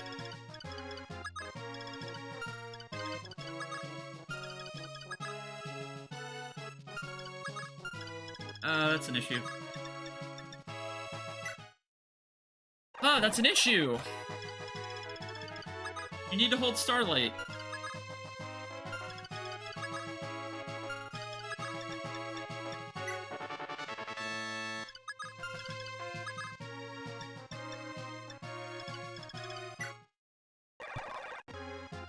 And the wiki calls her bad. You're not gonna like this tier list. I am being very sincere on my opinions with the tier list. And like, not memeing. Maybe you'll be happy.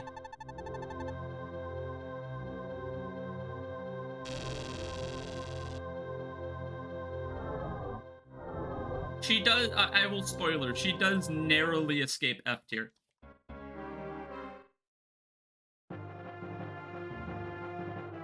Alright, well, if they're all gonna Meteor Yubello, I don't actually care. Alright, cool. Alright, hey, Yubello, Starlight. E1 rounds. What a dude. Alright, he did it. Sorry if I'm speeding it up. I don't want the stream to take forever. I got the Falchon, not to be confused with the Falchion. Yay, Falchon.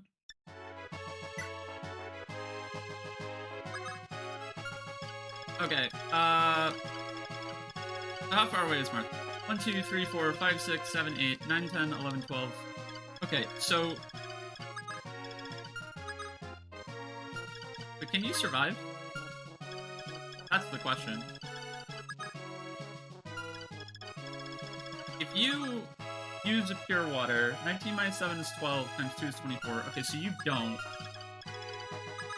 But I can barrier you. Look, here's the plan. Okay, barrier Fina. And then Fina is gonna use a Seraph Robe from the convoy. What is the relationship between Falchon and Pointy Demon Spaker? Same sword. Straight up the same sword. Alright, and then... wait, what am I doing? Fortify?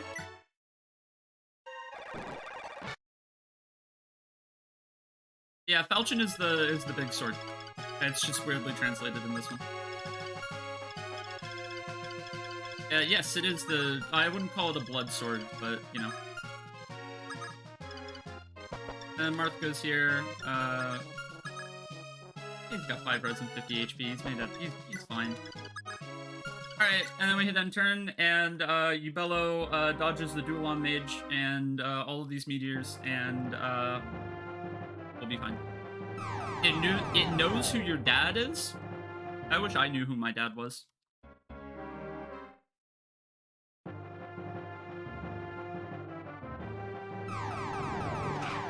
I'm just saying words. I know who my dad is, I'm just saying words. By the way, I mapped this out, she lives. Oh, she dodged. Cool. No, I saw her getting hit by a meteor from a mile away. So I did some slick moves to make sure she lived. Okay. Yeah, this is the part that I'm not gonna fast forward because I have to pay attention. This guy right here. Good dodge. Alright.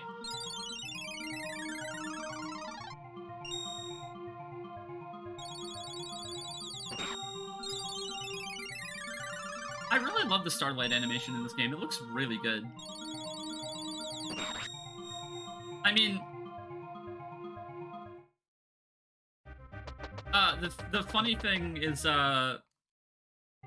like, this game looks solid for the Super Nintendo, but we're gonna get to Genealogy of the Holy War, which blows this game out of the water in terms of its visuals. What is he doing? He's shooting the Milky Way. He's doing a Sephiroth. Alright, and now, yeah, now we get the fuck out.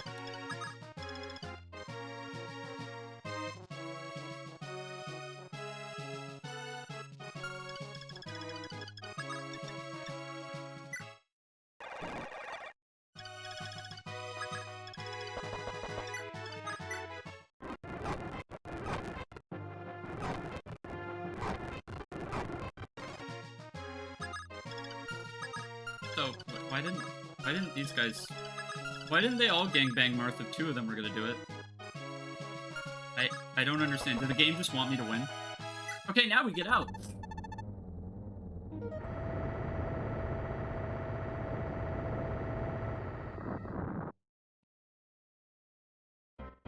Alright, here we are.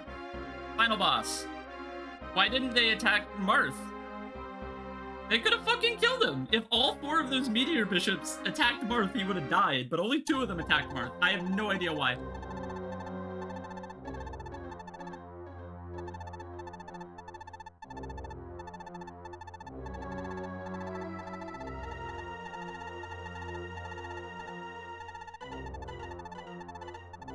I love how he goes in all caps for the word seriously.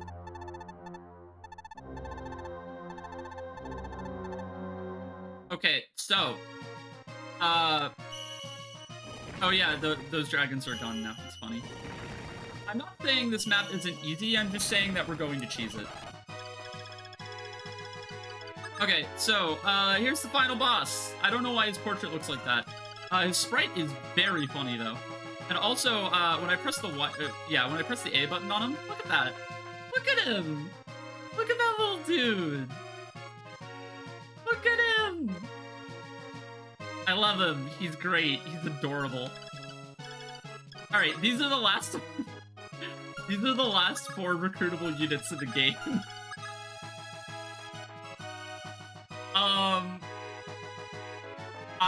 I have no fucking idea. Yeah. So they just stand next to the final boss. You recruit all 4 of them here. They're kind of impossible to, like, they have stats and growth rates, but it is impossible to, like, actually rate them in any meaningful way because you recruit them and then you fucking murder the final boss and the game ends.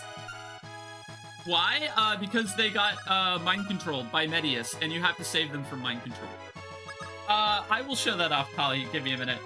We are going to show the very funny behavior that not a lot of people see, because not a lot of people Ironman this game, and so everyone is alive, and so they brought in Minerva and Julian, who you might notice on the Alivant counter there are fucking dead. And they would be able to recruit Maria and Lena. However, Julian and Minerva are dead, so Lena and Maria are dead.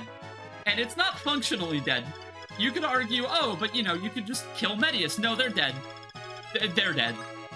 So let's go do that. I totally did not give the again staff to Yumina, or like anyone actually. So we're gonna 2-turn this. Who gets Nina? Sirius.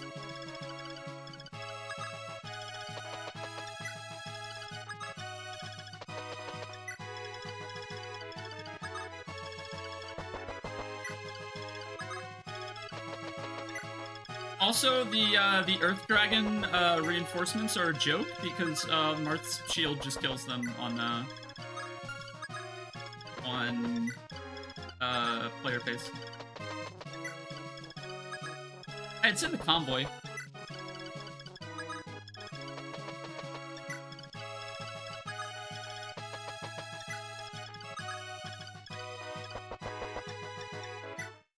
Alright, cool.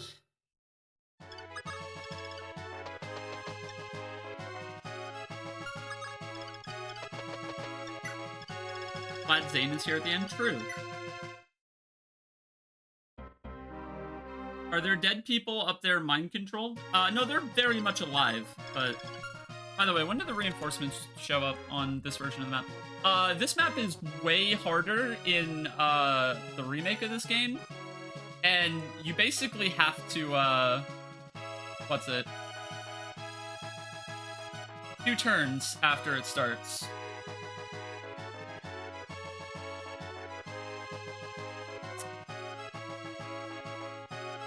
Yeah, okay. So, there are way more dragons in the remake, and this map is a fucking nightmare as a result of that. Okay, so you go here. Alright, so you're gonna go right here, supply, store this pure water, take the again staff, and then you're just gonna wait. Everyone is just gonna book it.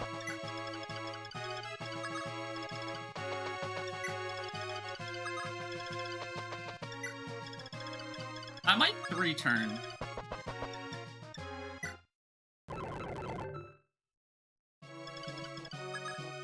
I might 3-turn this map. Because, you know, if I want to recruit the other 2 clerics, I have to 3-turn. Or maybe I just kill them. Like, I could show the funny behavior, but, like, do I? But do I, though? Yeah, and look how far behind Sirius is. Like, that's an issue. Alright, so Marth goes right here. From the altars. Where are the altars? That is an altar. Okay, so... people over here might die. Let me really quickly check the enemy data, how much damage they do.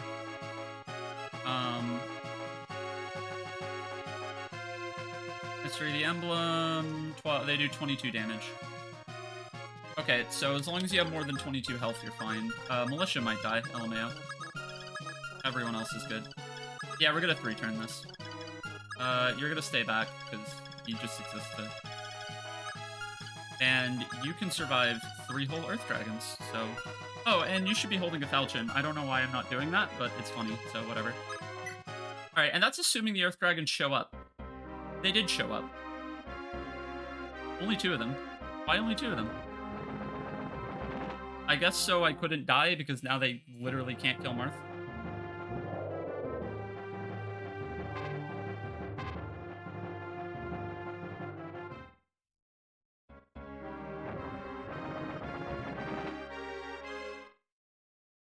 By the way, these are the final boss of Book 1 right here. There's just a million of them. Now, of course, that's not actually what is happening here.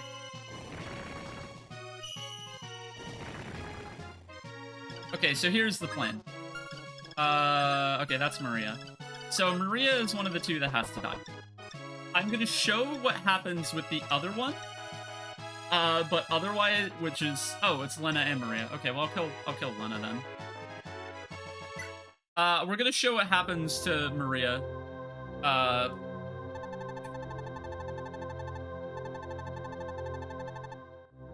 We're gonna show what happens if you don't recruit them and kill Medius.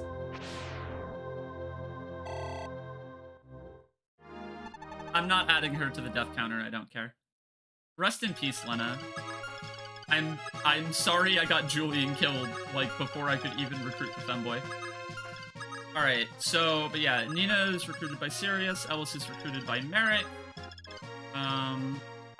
Let's get American range to do that. Sirius is going to need a dance from Fina. So let's get on that right now.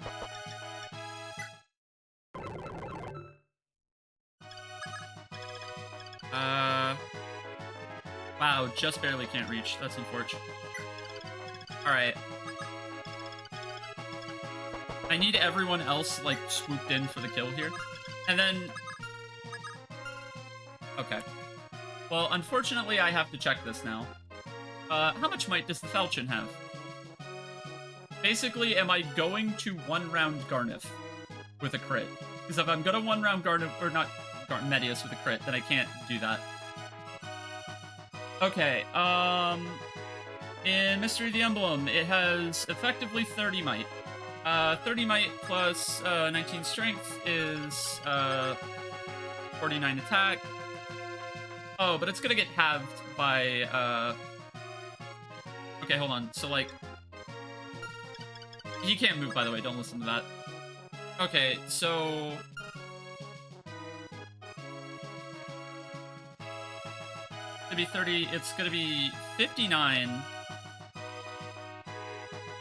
And then I think it gets halved by Medius.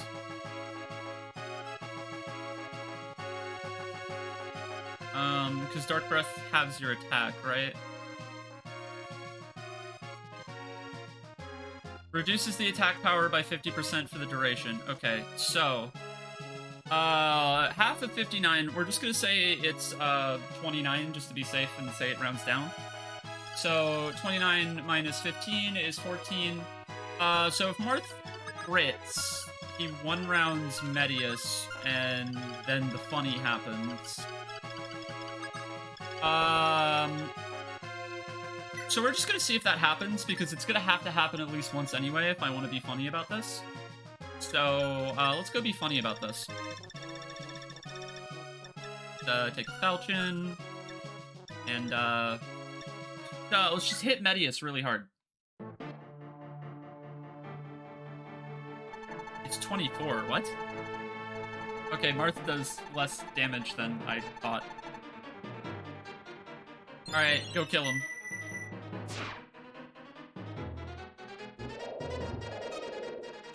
Game has good final boss music.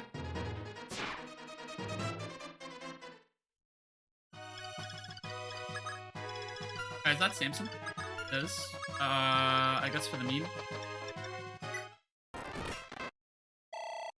Why did Zane get 20 experience and not 10? Because he's holding Mercurius. What the fuck? What the fuck?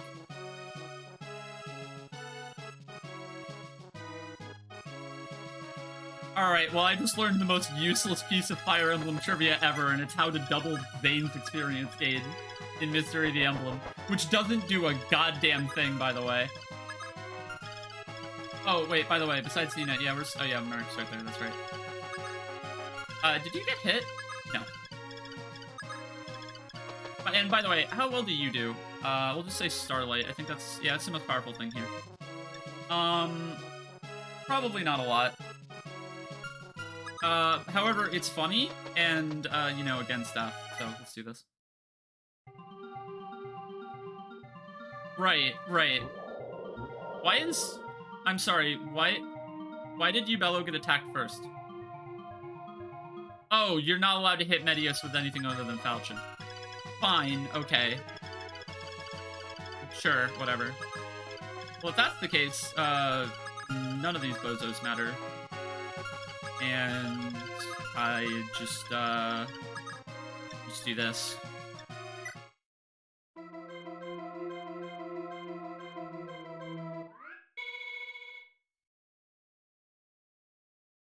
Alright, rip to the again staff. Okay. So, here we recruit Ellis.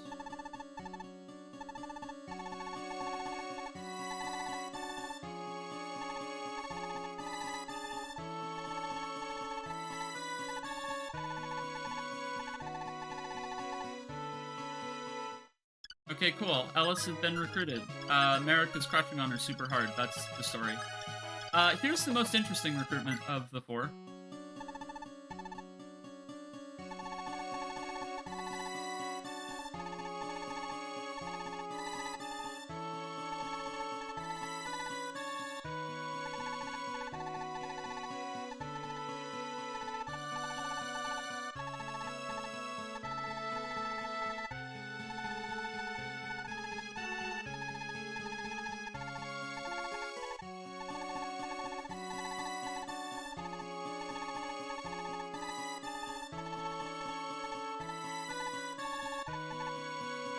That moment would be really funny if it weren't for the fact that it makes absolutely no goddamn sense when you start factoring in Fire Emblem Gaiden.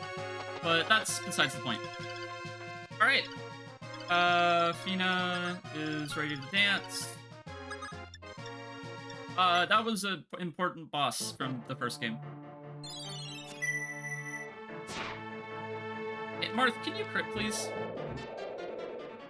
Please? Please? Please, dude, this is annoying. I'm gonna have to spend another turn on this map.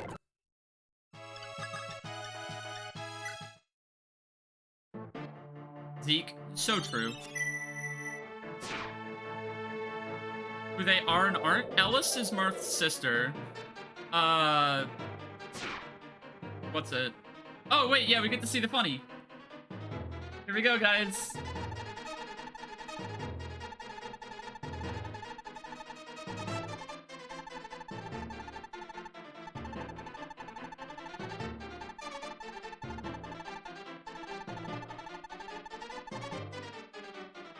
Alright, so Medius fucking eats Maria.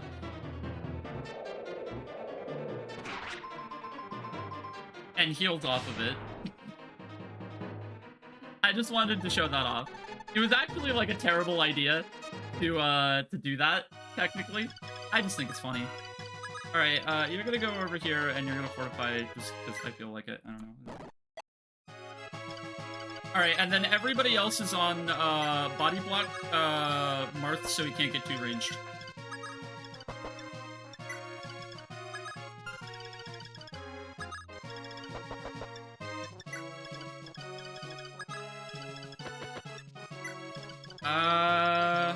You can get too ranged by one guy, but he lives, so that's all good. Alright, there we go. Oh good, more dragons. More Dagons. Oh, you can get 2 ranged by 2 things. Oh, wait, I thought Medius only attacked Marth. Okay, well, rip Fina, I guess. She refuses to fucking die, and you know what? I love that for her.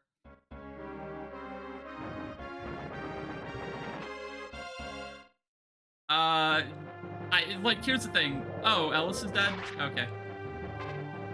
These deaths don't matter. I don't care. The game is over. Everyone else is dead already. What's it? Yeah, rip Bozo. Merrick will no longer die happy. Yeah, see, you're gonna attack Fina, but does she have enough HP to lift that? She does. What a legend. Yeah, we're just gonna pretend that didn't happen. Just assume that she lives and that she dates Merrick. That's the story. Can you stop attacking my dancer? Please. She's not allowed to die. Alright, so now that I got to show the funny behavior that happens in the final chapter, all of these dragons go away. And I hit Medius with the Falchion, and then the game ends.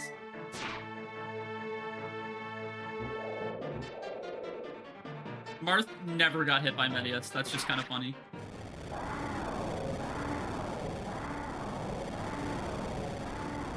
Side note, I have absolutely no idea how you are supposed to kill Medius without Falchion if Starlight was blocked. Oh, wait, no. No, Starlight was blocked because it was at 2 range. You're only allowed to fight him at 1 range. I forgot about that. Oh, I could have totally killed him with Ubello. Shit.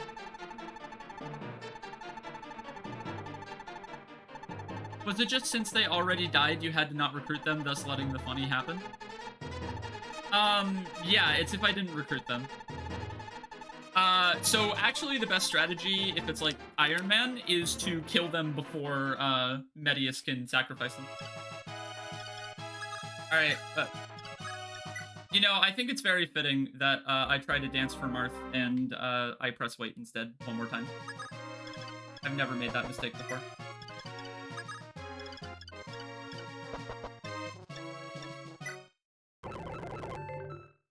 Alright.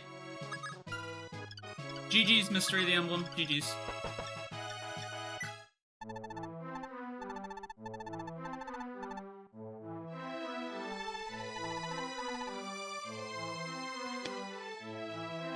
I'm kind of surprised I actually had some people stick around for me for this game, because, It's definitely one of the less played Fire Emblems, and I just kind of started it because I want to do them in order. And I skipped the NES emblems because no one would watch that, myself included. But I was kind of like unsure if Mystery was going to do any better, especially since it's also been remade. Like, I know Genealogy will pull people in because it's Genealogy. Like, if we're talking NES emblem, Gaiden is interesting, but it got remade, so I don't care. NES emblem is a novelty for Switch. Gaiden, though. And before you say there's no reason to play it because of echoes, Gaiden is more broken. You don't get infinite range warping in echoes. So there and like some other weirdo mechanics. There's reason to play Gaiden. Has the funny Ryuto. True.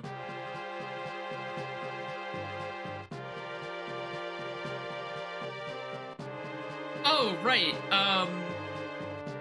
Correct me if I'm wrong. It's, yeah, no, I don't have the true best ending. You get the true best ending if you recruit all four of the clerics. This is like the normal good ending, but this is not the actual best ending. I guess not a lot of people see this. The good enough ending.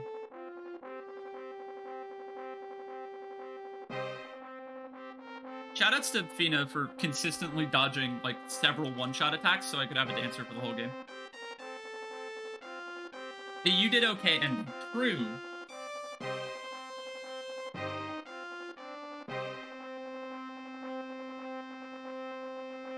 I mean, I did also throw Julian before I could recruit Rickard, and that was kind of funny. And I played this game without the IOS shield, which no sane person does that, but I am no sane person.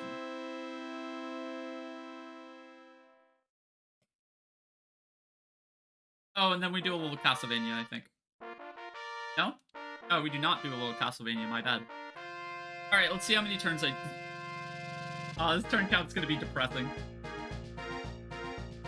I am no Zane person. Yo, Castlevania? You're calling 273? Okay, but if you counted, I'm gonna guess like, I'm gonna guess 325.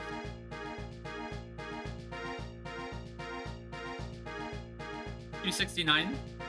That's we're doing this by Price is Right rules, so you instantly lose if you go over. 2. 405. All right, I was closest. Man, that was a really fast playthrough. Smile.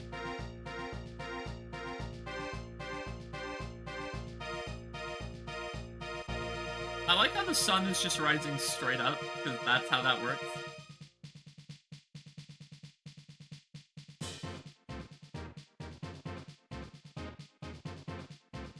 Alright, we get to see the character endings.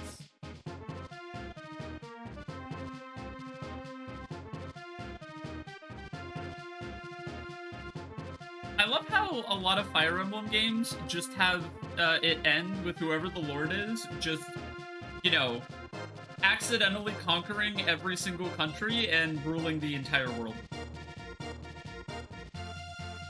I wish Fire Emblem games would, like, stop doing that and would just have them rule specifically their country and not the entire world. Just makes them sound like conquerors. Helped reconstruct Village, my beloved ending. Rip?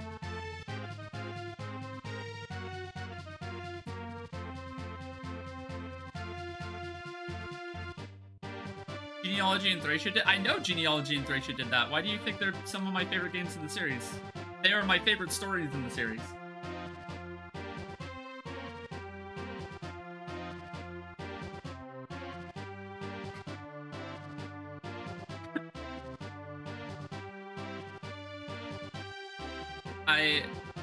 Why? But why though? Oh yeah, he died.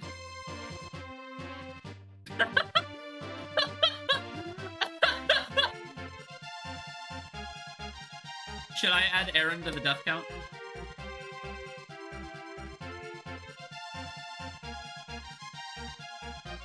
I mean, we knew that he was ill at the start of the game. It's not like Alfred and Gage, where they just don't tell you that. That's not a gameplay death? Fair. I mean, if we're doing it by that logic, I should add Ellis, but, eh. See, if you don't suicide Aaron in your mystery playthrough, you're doing it wrong. I love this character. I wonder what happened to him in the game. True.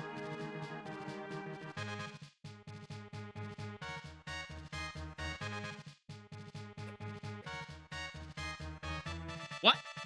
What the fuck? Huh? What? Perhaps she has already become a bad girl? What the fuck?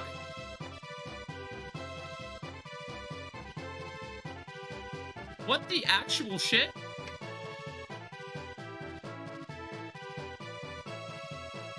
They meant delinquent? Oh, rip. Huh? That was certainly a translation there. Yeah, Ripland. What are her troubling thoughts?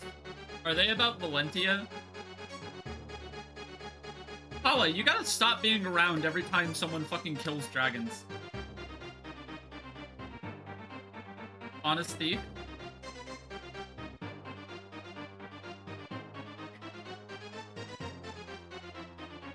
I like how, Mathis just, like, doesn't, you know, regret that his sister fucking died in front of him at the end. Rip. Yeah! Let's go.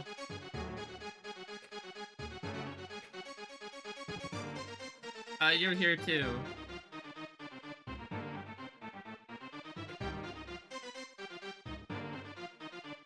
She was already a cleric when I started using her.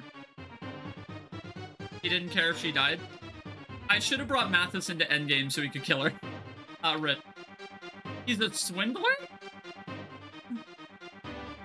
Okay, whatever. Yeah, he went to go fuck his wife on a different continent. Even though that doesn't make any sense canonically, but... Rip. You died in book 1. Oh, to be fair. Actual Rip. I don't even remember how you died. His mother is a hunter too, canonically? Interesting. Yay! The one? Who is the one? Who is Fina's one? I love her, I don't care. Congrats on living, Kane. You did it. You're mid as hell, though.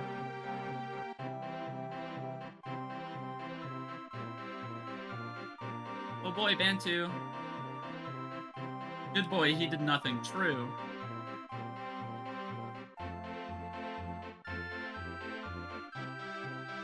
The greatest archer of all time.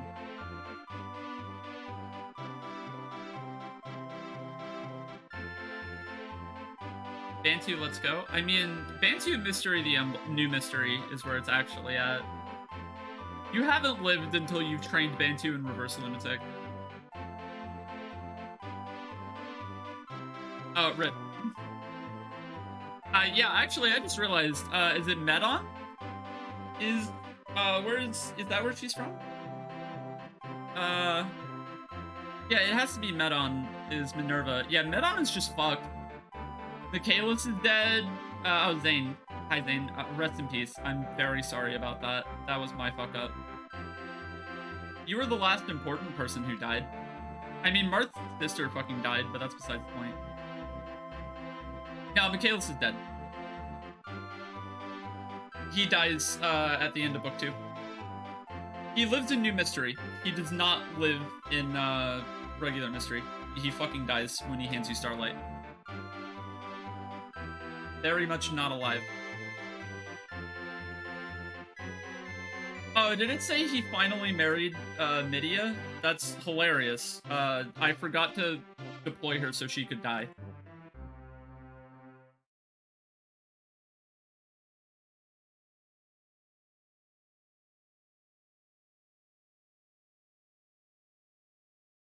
He went and uh fucked you can send well, Shima just refused the throne of her own country.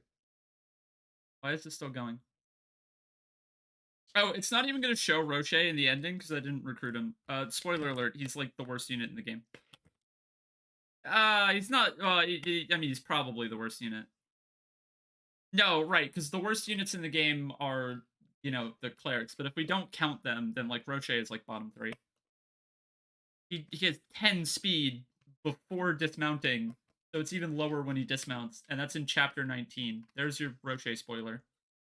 Garbage. Alright, well, 11? Hold on, there's a few more than 11.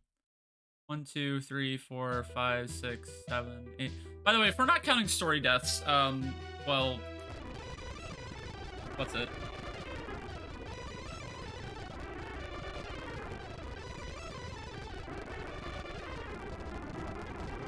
I forgot to kill a few people in book 2. Yeah, I did. Oh, hey, look, it's a secret. It's a reference to the next game in the series, Genealogy of the Holy War. It's Finn. He killed Abel without recruiting him. Oh, that's a good point. Okay, I think the emulator is just stuck here. So, close that. And then we're going to have ourselves a little discussion for the rest of the stream. I think this will be fun. Because I'm just going to put my opinions out into the world. And, yo, Finn from Adventure Time.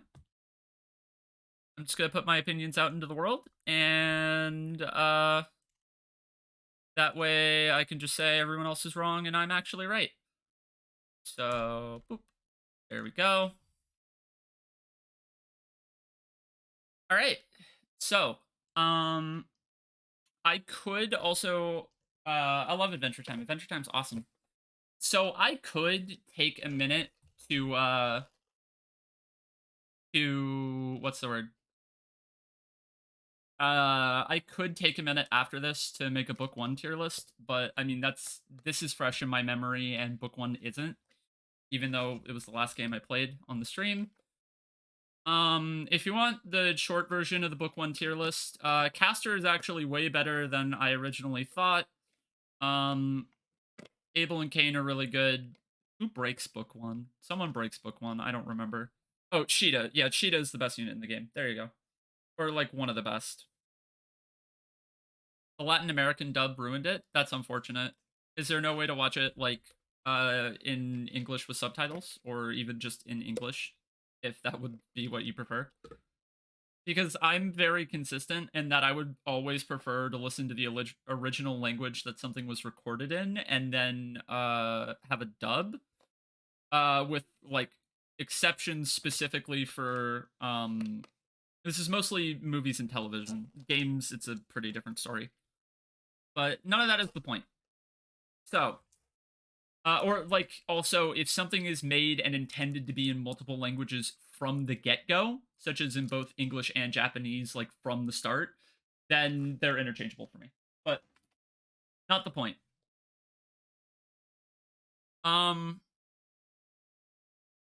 So, we're gonna really quickly talk about these 4. That the tier explains how I feel about all of them.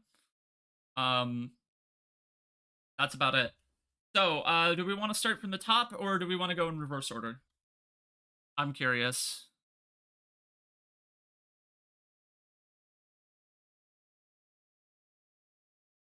If it was made, yeah, it's about the artistic intent here. Start from C and then go up. Wait, why would I start from C? All right, we're gonna start from the bottom. So, in F for funny, Roche joins in chapter 19 with 10 speed. For context on just how god awful that is, Cain joins in chapter 8 with 10 speed, and Paula joins in chapter 3 with 16 speed. Katria joins in chapter 2 with like 14 speed. I don't know why this unit exists. Starting from C points out what mediocre means, I guess, but I mean, we're just gonna work up, I think. All right, next is Rickard, Femboy, Ricardo. He has solid availability because he joins in chapter uh 4. He joins in chapter 4. Is it 4 or 5? Is there a chapter between the big lake bridge chapter and then chapter 3? I don't actually remember. Yeah, what is chapter 4? I'll look at it later. But whatever the case, he joins in chapter 4 or 5. It's one of those two chapters. And Roche exists because you liked him. He's much better in book 1. Uh like he's better in New Mystery. Not by a crazy amount, but he is better. So anyway, yeah, Rickard, if you for whatever reason need 2 thieves, uh when Marth is already a thief, before even Julian shows up, I guess you could do it for that. If you want to meme and give him good stats, I guess you could do that. Like use the star shards. Like none of the units in this game are truly awful on a casual playthrough if you give them a bunch of star shards and then give them tons of favoritism. But like when everyone is good with favoritism, you need to remove favoritism from the equation and then see what happens then. Or you need to be very selective. Like, do they use a resource better than absolutely anyone else? And in that regard, you know, Rickard doesn't. Yeah, this is favoritism right here, pure favoritism. Rhodey. Rhodey has decent growth rates in a game where experience gain is just as good for promoted units as it is for unpromoted units, which means it is objectively worse to be promoted at all times. And his growth rates are only marginally better than Luke and Cecil, who join at the exact same time. And he has easily the worst bases of the 3. I think he needs 3 speed procs to double. And even if he has a 50% growth, at bare minimum, you need to put 300 points of experience that are going to your better characters before him anyway to actually get him to even consider doubling with an Iron Lance. True, Cecil does. Meh. If we go by Gaiden logic, it could go to May. As in, like, Echoes flesh that character out more. But whatever the case. So yeah, I think Rhodey is one of the worst units in the game. The only thing he has going for him is perfect availability. But, like, that's it. No. Est, bad bases late in the game. She has really good growth rates, but her class actually hurts her in late game because late game is when all the indoor maps happen. And she is a mounted unit, which means she has none of her advantages on indoor maps. And that's just kind of it, and you can't really do anything about that. So, yeah, Est is kind of funny to train. She's one of the least funny Ests in the series, but she's not great. Midia is another unit that I don't really know why she exists, but she has better stats than Roche. So, even though she joins a chapter later, like, she has better stats than Roche, I guess. So that's utility. Mathis is just is a second Rhodey. He's better than Rhodey because he has mid Ia. Yeah, but that would imply that she's middle of the road, and she's not. She is in like some other Fire Emblems. So Mathis, better than Rhodey because he has better base stats, and there's absolutely no way you trained Rhodey enough before Mathis joins to not have better bases. And they have like, I mean, Mathis has worse growths, but you're not using him anyway. You're probably not using this unit unless you're meming. That's because you're using this unit or maybe this unit. Yeah, nobody likes Mathis, but he is funny. So, and like that's his character is that no one likes him. So, good job on the gameplay story integration. Draug, Doga, point choker.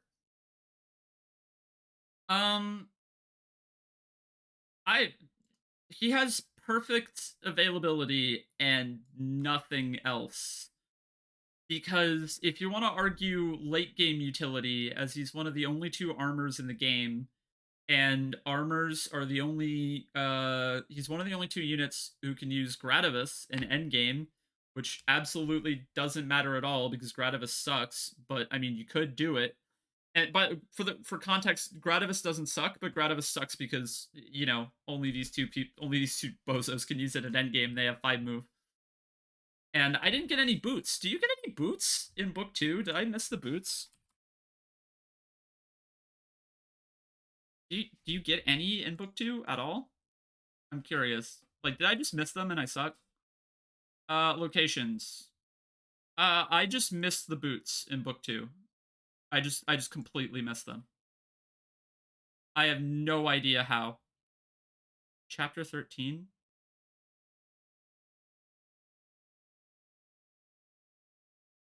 What chest? Do you see oh, like there or there? One of those 3 chests has boots in it. Okay. Well, today I learned. I just missed the boots, so that's funny. Um, Fire Emblem plushie. True. I had to do a lot of plushie googling for the clip that was put on the Mario Kart one on YouTube. Not even in a secret shop. The only Fire Emblem with buyable boots in the entire series is 6. Well, the infinite buyable boots. There are buyable boots in a couple of other games with very specific niche methods, but um, and 1. No, no, I don't think you can buy the boots in that game. I'm calling that out. Oh, I stand corrected. You can buy boots in chapter 24.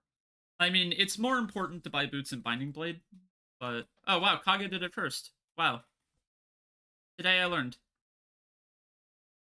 Okay. Yeah, this unit's just kind of bad. He doesn't contribute like anything really, and I don't know. And it's gonna take a while for him to double. I mean, you could give him the speed ring if you really wanted to, but you bellow. So hold on, let me. No, I'm not gonna trade these 2 around. I'll explain that in a second. I think this is one of my favorite units in the series to use because he has the 50% magic growth before you buff it with star shards, and you got a dip. Good job beating the game. Have a good night. Thank you, Pancake. You're awesome and great, and thank you for coming to the stream. So, have a good rest of your night, Fee. Okay, so in Ubello's case here, Ubello is kind of an interesting unit because terrible bases. You shouldn't train him. You have Lind multiple chapters before Ubello, and you're gonna get Merrick to replace him. And Ubello should never really be having any competition for the guiding rings, which is a point I will bring up with another unit here in a moment. But he's extremely funny because his growth rates are pretty solid, and his magic growth rate of 50% is easily the highest in the game. Like the second highest is 30%, I believe, and that's on Lind. So he gets really high magic if you train him, and it's just kind of a funny. He's like, of all of the units that you could Star Shard abuse to cap all of their stats, this is my favorite funny unit to Star Shard abuse so you can cap all of their stats. I love Ubello. He's one of my favorite meme units in the series. It doesn't change the fact that he is a complete meme unit and is utterly garbage. And then Ryan. Ryan is also god awful. We were using him in this playthrough for memes and to have fun. But he's still really bad. He's definitely the worst archer in the game because even though he has perfect availability, you have multiple archers that have perfect or near perfect availability. And for all of the growth rate arguments, well, you can just Star Shard abuse anyone, so growth rates don't really matter very much. And I don't even think Ryan's growths are all that good, if we're being honest. The only reason he's at the top of funny, and the only reason I think availability is you get them early, right? Yeah, so availability is how much of the game are you participating in. Perfect is chapter 1. If you are recruited in chapter 1, you have perfect availability.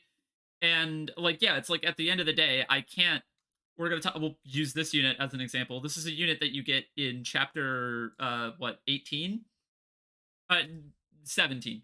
This is a unit that you get in chapter 17, and you can't she can't like compete with almost every other unit in the game because she doesn't do anything for the first 16 chapters because you can't use her. So in that regard, availability matters a lot. Like if you aren't around for a fight, that is a point against you. Uh Fortunately, this game is really simple linear availability. There are some Fire Emblems with complicated availability, Cough Cough Radiant Dawn. But yeah, like in a game like this that is just linear start to finish, no weirdo things happening. Um, this unit has perfect availability, and this unit has pretty far from perfect availability. But the reason Ryan's availability matters is that he contributes in both Chapter 2 and Chapter 3, where there are just a ton of wyverns. And being able to he's one of the 3 units who can do effective damage to those wyverns. So he has a leg up on some other bow units who don't have that availability. So that's the only reason I would put Ryan here. If it weren't for those wyverns, Ryan would be over here. If you see, yeah, you can see my mouse. So Shima, another meme unit, really bad. The only reason she's not in funny tier. Oh wait, by the way, that's a fix I should make. The only reason she isn't in funny tier is because she has much better bases than Draug, and I think she has the weapon level to use Gradivis at base. So she is the end game Gradivis user if you want to use Gradivis in end game. And she has really hilariously high growth rates, and with the double experience that you get from Gradivis, she could take advantage of that maybe. But at the end of the day, she's a general with 5 move and is just going to lag behind the rest of your army and doesn't really contribute. Like, I think the most I could give her is that maybe she's chipping with Gradivis in chapter 22, because she's not contributing to chapter 23 if you're going fast. And I should clarify the standards of this tier list is it's not tiered around complete LTC, because if you tier around complete LTC, then you have like 7 or 8 units in S tier and almost everyone else near the bottom. And there's just like a massive disparity. This assumes efficiency, which means that you aren't wasting time. So you might not be going at the absolute fastest speed you possibly can to finish the game. But Marth is not going to dick around at any point. At every single turn, he's either moving towards a side objective, like a village, or he's moving towards the throne. And being good in LTC helps in an efficiency tier list, but being bad in LTC doesn't kill you in it. And so, yeah, she's garbage in LTC, obviously, but she can chip dragons with Gradivis, maybe, and I think that's enough utility to keep her out of funny tier. Luke, I think it's kind of I think because of New Mystery, people think that this is like controversial to have Luke this low, because he is so much better of a unit in New Mystery of the Emblem. But in regular Mystery of the Emblem, yeah, his bases aren't as good as Cecil, and he kind of suffers from the same problems that Rhodey suffers from, which is that, like, you could give him experience, but why? He's just going to get replaced, and quite quickly, by much better units. The reason he is above Rhodey, I guess Javelin's doubling. I mean, that's a part of it, but I wouldn't even contribute it to that. Like, he has much better growth rates. His growth rates suck. And I know that growth rates, again, do not matter when you start shard abuse, and Rhodey's growth rates are better, but Luke has the edge because I believe Rhodey doesn't even have enough speed to double anything with a Slim Lance at base, and Luke does. So Luke has like the tiniest edge over Rhodey for having just slightly better bases. But which means he's more worth it to use. And again, when you give him star shards, he becomes as good as Rhodey, which means the lead in bases is just permanent. Yeah, no, he's really bad. Gordon is just slightly. It's just Luke and Rhodey again, except Ryan is Rhodey and Gordon is Luke. He has the exact same utility and the exact same problems. He kills wyverns in chapter 2 and 3, and then he sits on the bench and you never use him again. But I think he has slightly better bases than Ryan. He's 5 levels closer to promotion, and you want to promote at level 10 if you can, because your EXP gain is not hurt at all, so there's no reason to wait. And Gordon has better bases, but no, he's just gonna get replaced by better bow units, and pretty quickly at that. And you could raise those better bow units with the exact same star shard abuse that you could do with Gordon. So he's just kind of he's a meme unit, but he's better than this meme unit. And then the last meme unit, Samto, which I think there's an argument for him to go lower, but I don't think his bases are actually like the worst thing ever. For people watching the stream and wondering who the fuck this is, so when I went to recruit him, he attacked Agma as an enemy, and got crit, and died in one hit. And I think that pretty accurately sums up why Samto is in D tier. So cool unit, love him. He also looks very similar to Navarre, because that's kind of the joke. He just kind of disguises himself as Navarre, but he's just like a much worse Navarre. But he's a goober, and I love him. He's another one of my favorite meme units, and we were going to use him, but then very fittingly in meme unit fashion, he got himself killed before I could even recruit him. So that's D tier. In C tier, the C and B are the middle of the road. These are I would consider basically everything in C tier filler. Everything except for Julian. But I don't think thieving is super, super important in this game, especially when Marth can do it. And you can always buy chest keys, and you're never going to run out of money in this game, so that's not the worst idea. But the reason that Julian is this much higher compared to Rickard is because Julian just has bridge keys. Yeah, that too. But the reason that Julian is that much higher than Rickard or Ricardo is that Julian just has way better bases. And they both have solid growths, but Julian has surprisingly good bases for a thief.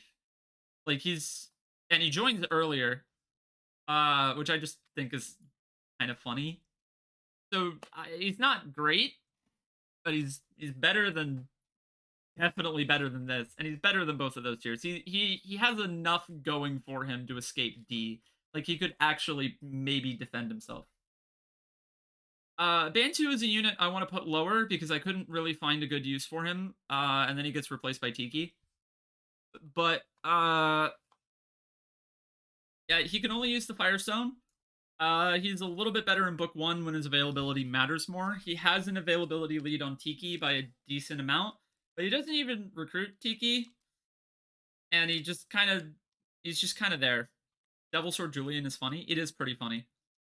Bantu is just kind of there. Like if you need a 6-move unit to do heavy chip damage, but not as heavy as Tiki, and also he can't fly, you could use Bantu. He's okay. Warren, he is the best of the 3 early bow units that you get for, he has the exact same utility as Gordon, who has the exact same utility as Ryan, but he has I think he has better bases than Gordon, if I remember correctly. The reason he's a little bit higher up is that he's in the better class. Hunter is a better class than Archer, and then Horseman is kind of a better class than Sniper. It's not better in endgame, but by endgame, that one move point isn't gonna matter. Warren is interesting. Do you even get a Horseman in this game? Hunters promote into Horseman in FE3. They don't in FE1, but they do in FE3. I don't think you even get a you don't get a pre-promoted Horseman in book 2. You do in book 1. You get Wolf and Sedgar in book 1, but not book 2.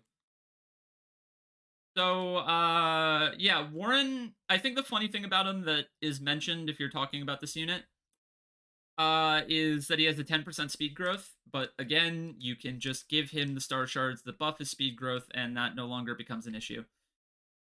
So he's fine. He's fine. I will have a decently detailed analysis of Arlen, but I'm gonna save it for a little bit later for reasons that will be evident. Astrum and Samson. They're basically the same unit. They're filler.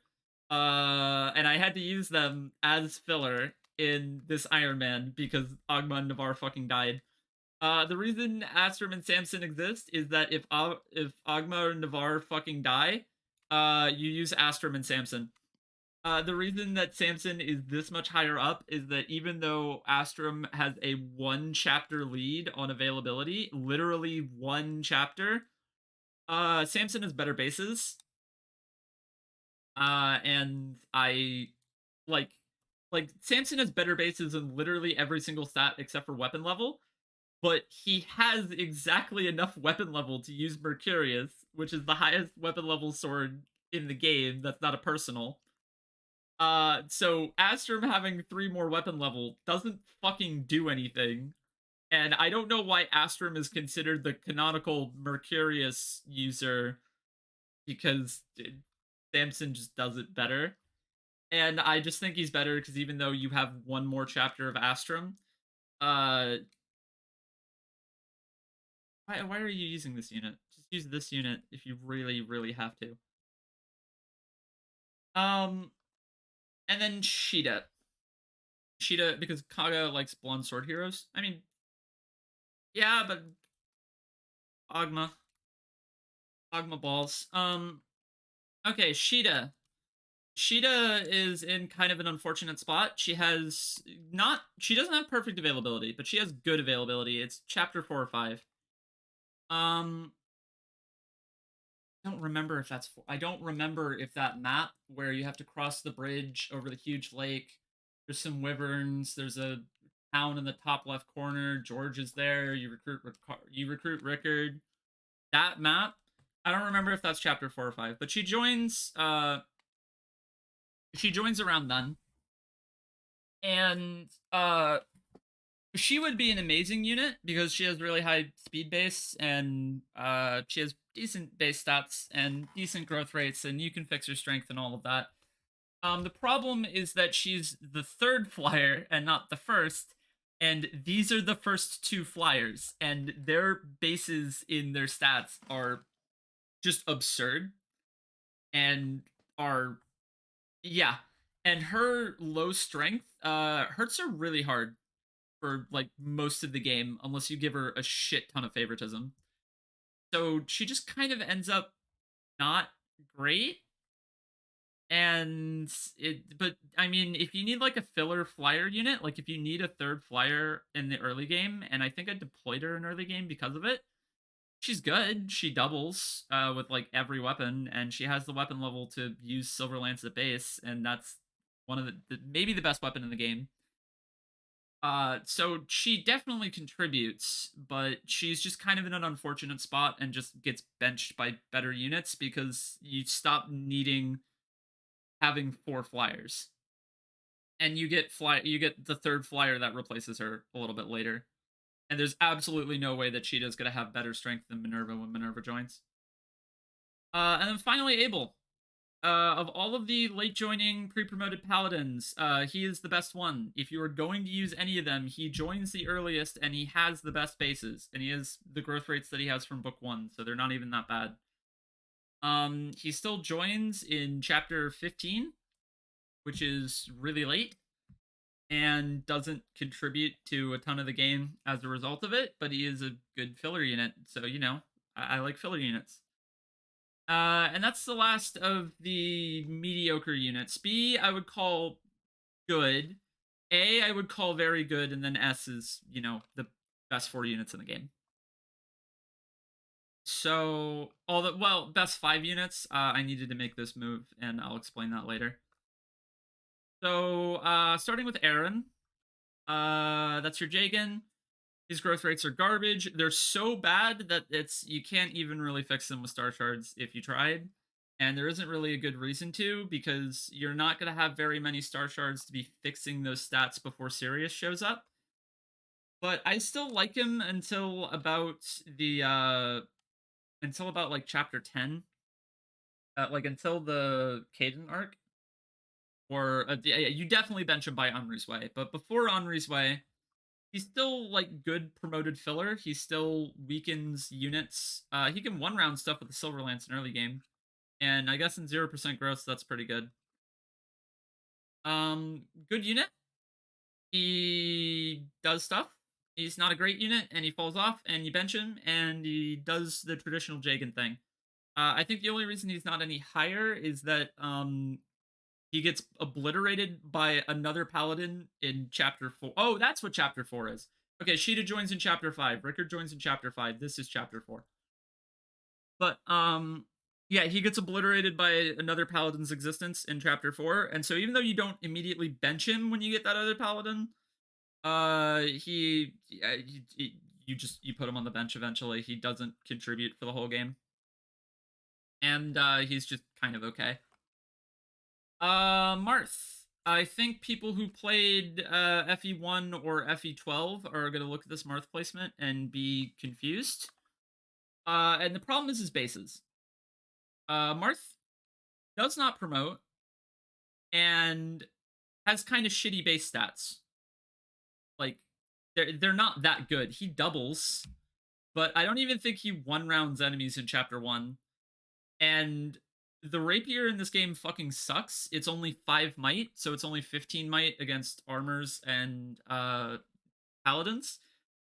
Killing cavaliers isn't that difficult, and if you're gonna kill armors, you would much rather use the armor slayer than the rapier.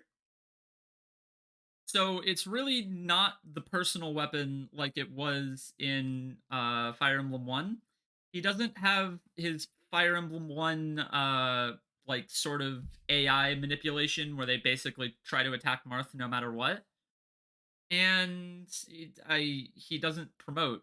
So you might have to feed him some stat boosters at the end of the game to try to get a quicker kill on Medius.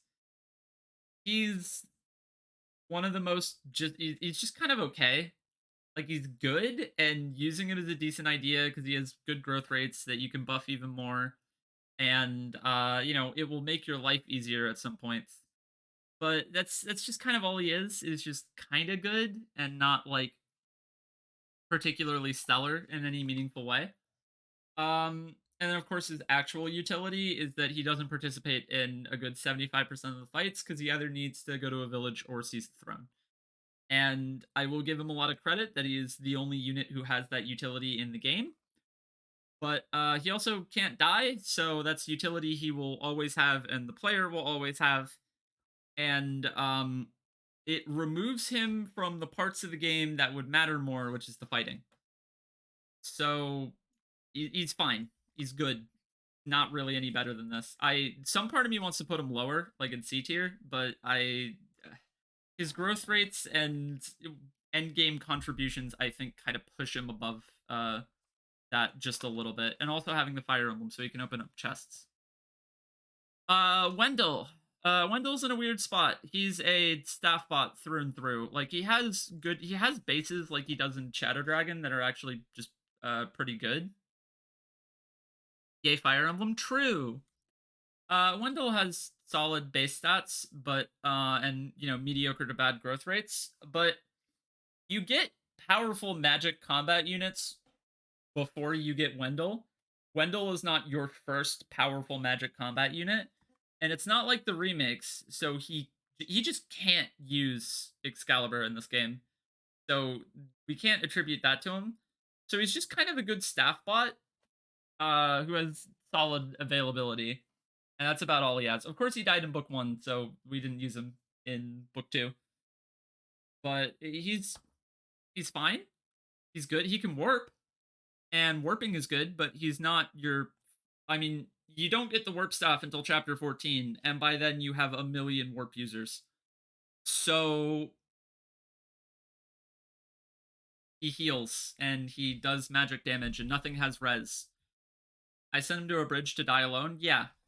He is much better of a unit in FE1, FE3 Book 1, and FE11, all of those, which are all the same game, just different versions of it.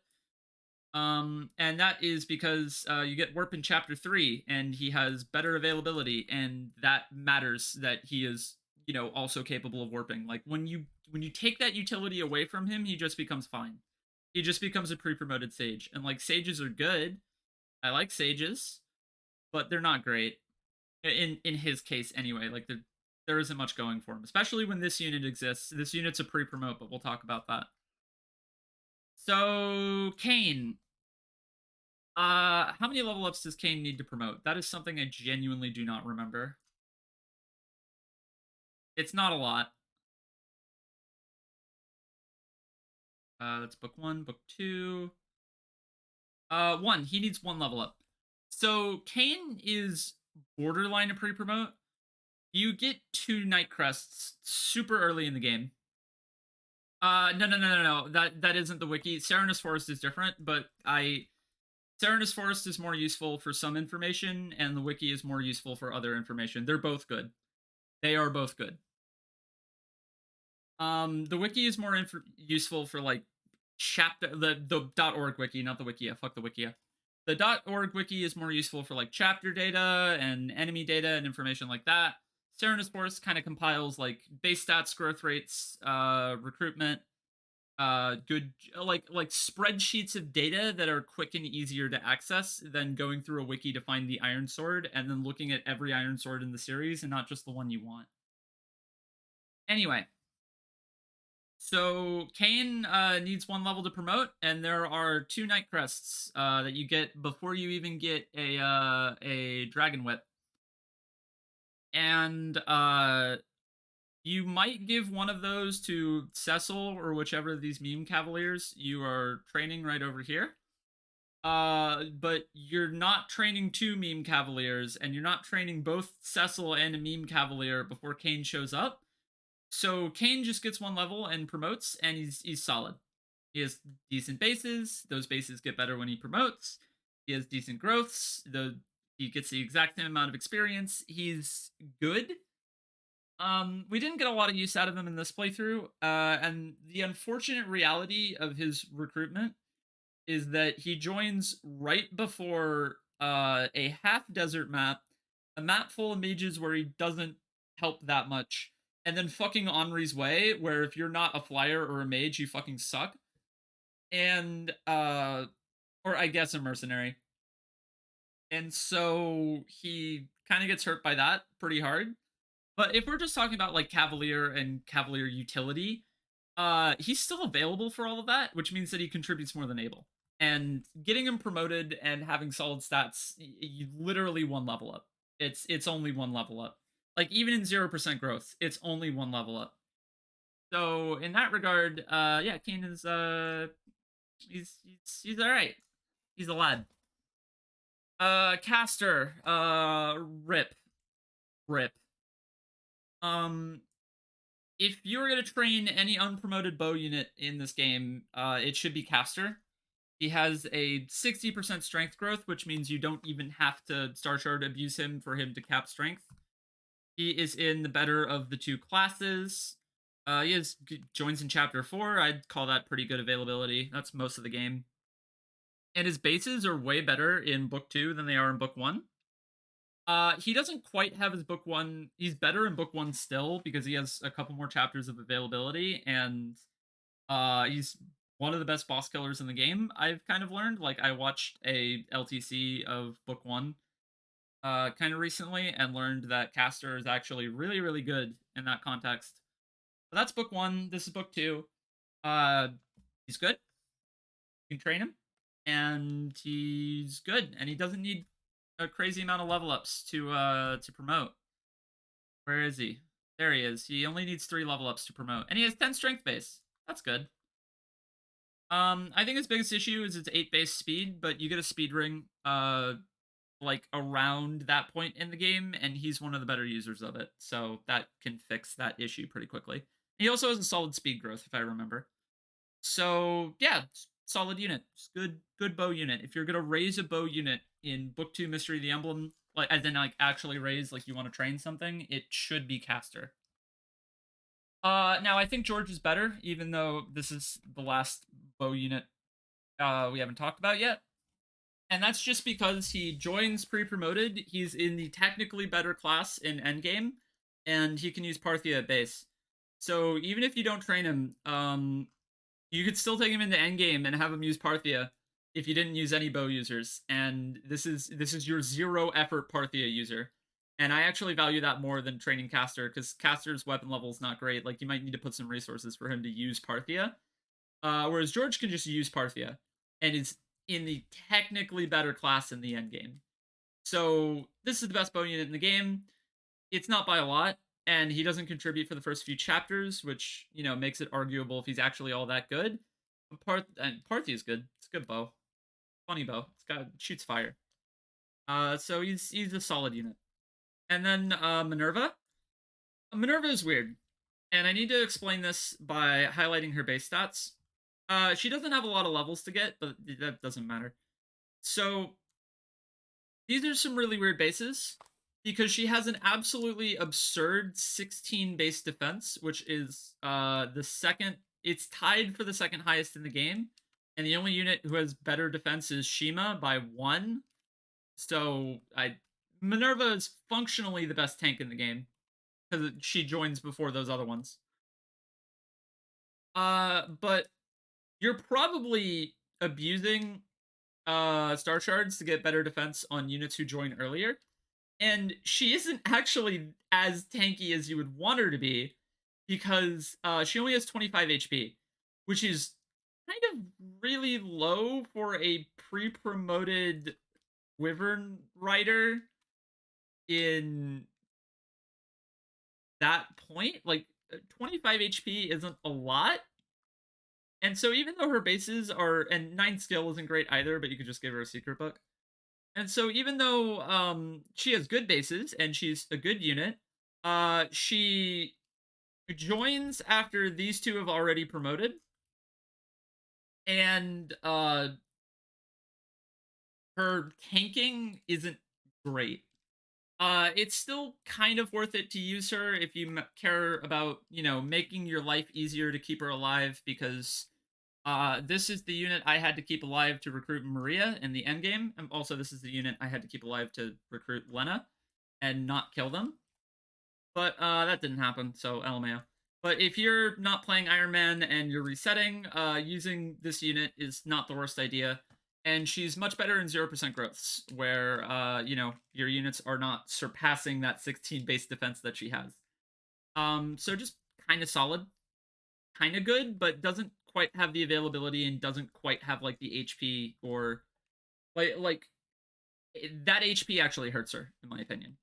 She isn't as good of a tank as her 16 defense would lead you on to believe. That's the last of the good units. On to the great units. This unit should go higher. I should place this unit higher. So Militia, she is perfect availability. She's your very first staff bot. She can warp if you want her to. She can heal and silence and do all the funny staff things. Like Shuckle, true. And I'm gonna move this unit down, but I'll talk about Tiki in a moment. And I guess while we're doing that, I'm just to try to even out the tier list more. Okay. So yeah, Militia, like Shuckle, but if typings didn't matter. Yeah. The reason she is as high up as she is because she has unique access to Himern and Thief. Thief is gonna let you get some chests that you couldn't get otherwise. And just saves time. Like, you could thief a chest to not have to walk over there and get it with Julian or Marth or someone with the chest key. That's kind of good, but she's the only person who can use the Himern staff, and you get the Himern staff super, super early. And yeah, so she's like, you have all these staff units, but she's the only staff unit who can repair all of your best weapons so that they don't break. And in that regard, that's really good. If she did not have the Himern staff, she would be like here in like C tier. because she doesn't really contribute much else beyond healing and maybe warping. Tiki. I needed to move Tiki down a tiny bit because while she is better Bantu, that is kind of just what and she might deserve to be lower than that, honestly. But she is better Bantu. She does effective damage against dragons, if I kept her alive to actually show that off. And she has really good bulk at base, and she just chunks super, super hard. And even though she has the exact same movement as Bantu at 6, which isn't that great, she flies, and Bantu doesn't. And she has access to all of the secret shop Dragonstones, and Bantu doesn't. And even then, if you don't do that, the Divine Stone is still better than the Firestone.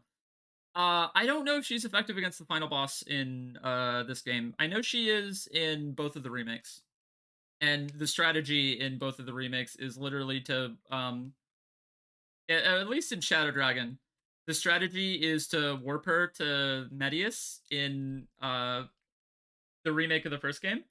You warp her to Medius. She suicides onto Medius because Medius has cap stats and does like 2/3 of his health. And then you revive her with the Om Staff, and then you warp her again. And then she kills Medius, and she can do that at base. So she's your final boss nuke in that game. But in this game, she's fine. She's good. She chunks hard and is accurate. Her biggest issue is that all of the breath attacks weigh 20. So if anything can double her, they will double her. And I learned that the hard way when she got crit and fucking died. It's kind of silly in the remakes that Medius doubles Marth. Yeah, that's kind of a meme in Shadow Dragon that even if you cap Marth's speed, he always gets doubled by Medius on hard 5. The Falchion with Marth, which is the canonical way to kill Medius, is actually like probably the worst way to do it. One of the worst ways you could possibly go about it. It's more effective to just shoot Medius with a forged longbow until he dies. But that's all besides the point. So yeah, she's solid. She's a good unit. She would have contributed more if I didn't fuck up. Merrick. Putting you above those. So Merrick, he has unique access to Excalibur, which hits really hard and is effective against flyers, although there aren't a ton of flyers by the time you have Merrick, so it's not that crazy, but it still hits like a truck. Has a lot of crit. And he joins at level 10. And because he joins at level 10, and you have a bishop ring when he joins, or you get a bishop ring in that chapter, I don't remember. But he's functionally a pre-promote. Like, you instantly promote this guy. Which is why we need to talk about the unit I skipped over, Arlen, which we killed him as an enemy in the playthrough. But that's because Wendell was dead and Wendell recruits Arlen, blah, blah, blah, blah, blah, blah. Let's talk about Arlen as a unit. So I want to point this out, especially because they are right next to each other, I think. Yeah. So here's Merrick and Arlen on Serenus Forest. Here are their base stats. I don't know if you notice from what I highlighted, but if you look at them, they are literally exactly the goddamn same in every single stat except weapon level. Arlen has 2 more weapon level, but that doesn't matter because you just promote and get more weapon level, and Merrick's weapon level doesn't matter, he has Excalibur. So these are the same goddamn unit, except Arlen has Thoron. Merrick doesn't, except Merrick can take Arlen's Thoron, and Arlen cannot take Merrick's Excalibur. Merrick also, for reasons I will never understand, uniquely gets better promotion gains than every other sage in the game. I probably did, but, it's worth repeating because I just find all of this really funny. Like, he literally gets better he gets +1 more in every single stat compared to every other Sage promo. And Merrick got that T-Boy swag, so true. And you only have 1 bishop ring when Merrick joins, and not 2. So why the fuck would you ever give the bishop ring to... Oh, and Arlen has worse growth rates across the board. I don't know if I mentioned that. But yeah, why the fuck would you ever give Arlen the bishop ring over Merrick when they are exactly the same goddamn unit, except Merrick is just better. Like literally every single possible way that Merrick could be better, he is, or they're tied. Which is why he's here, because when you realize that he should never get the first bishop ring, and all of his attributes are just worse than Merrick for no reason. Correct. 2S weapon level does not matter because of Excalibur.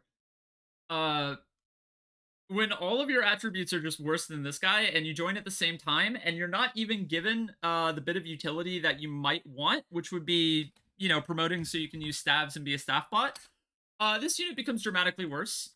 He's still usable, because if Merrick is dead for some fucking reason, or you're just not using Merrick for some fucking reason, this is Merrick at home. Like, we have Merrick at home.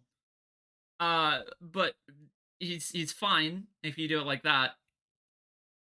But yeah, no, he's more differentiated and interesting of a unit in the remake, but in this game, I'm not completely sure why he exists. He fucking sucks. And Merrick is great. And then when you promote Merrick, he gets staff access, so he's warping, he's healing, he's fortifying, blah blah blah blah blah. He has utility as well as very good combat. And the only thing holding him back is his move stat, but that's not the biggest holdback at the end of the day. And he's honestly a pretty decent boss killer because Excalibur is good. All right, we're getting close to the end. We're gonna talk about Ogma and Navarre in kind of the same breath because they're kind of the same unit, but Ogma is just the cooler Navarre. They both have really good base stats, and they both have really solid growth rates, and that, you know, you can destroy with Star Shard abuse. And Ogma over here joins earlier and has slightly better bases. But Navarre's base level is high enough that if for whatever reason you didn't give Ogma any kills, you might be able to promote Navarre before Ogma, although that's kind of unlikely. Both of their combats are really, really good. They will fuck up pretty much anything they fight except for dragons, which I think is how both of them died, which is really funny. But yeah, they're both very good units. They're both worth promoting into hero. They're both good in endgame because they have, I think, 8 move, which is, they're the fastest moving units indoors for endgame, and that kind of matters. You can get them places before anyone else. They're good. You can train both of them, promote both of them, and if you do that and they live, they are going to end up better than these replacements right here. So that's kind of the story on Ogma and Navarre. They're both good mercs. All right, and then we've covered you. Lind. Lind is better than Merrick, even though she has a lot of similar qualities. She has her own personal weapon and aura. Aura doesn't have crit, and it's not effective against flyers, but it has, like, what, 20 might? Is it 20? Aura, yeah, it's 20 might. So, she chunks super fucking hard and joins in chapter 3. You get her at the end of chapter 2, but you're functionally not using her until chapter 3. So she does a shit ton of damage to enemies who have 0 resistance early. She's stupid fast, and will be doubling everything. She's frail, and that's why she died on my Ironman, is that she just got destroyed. But she's also the best user of the Nosferatu tome, which is it's female exclusive for some reason. And you can have her tank with the Nosferatu tome on enemy phase, so she takes damage from the enemy and then hits the enemy with Nosferatu and heals all of that damage off, because Nosferatu saps HP. Very, very good combat unit, and the reason she is better than Merrick is that Merrick joins in chapter 10, and what's it? Lind joins in chapter 3, and that's just 7 more chapters of Lind. The only funny thing is that you don't get a bishop ring until, like, I think right when Merrick joins. Yeah, you get it 1 chapter before Merrick joins. And you get it from the boss. So, I mean, you could try to hand it after killing the boss. You could try to hand it off to Lind and promote her before you promote Merrick. But Merrick gets better promo gains than Lind, and Lind is just kind of better at fighting than Merrick anyway, and doesn't really need to promote immediately because she's still good at fighting unpromoted, and she doesn't get any movement from promoting. So she doesn't get massive advantages over Merrick. But then you give her the second bishop ring if she's still alive, and she gets staff access then. And yeah, very good unit. Basically a complete nuke, and the only thing holding her back is that she only has 6 move. Which is why she's not S tier. If she could move farther than she could, she would easily be like up here. Cecil.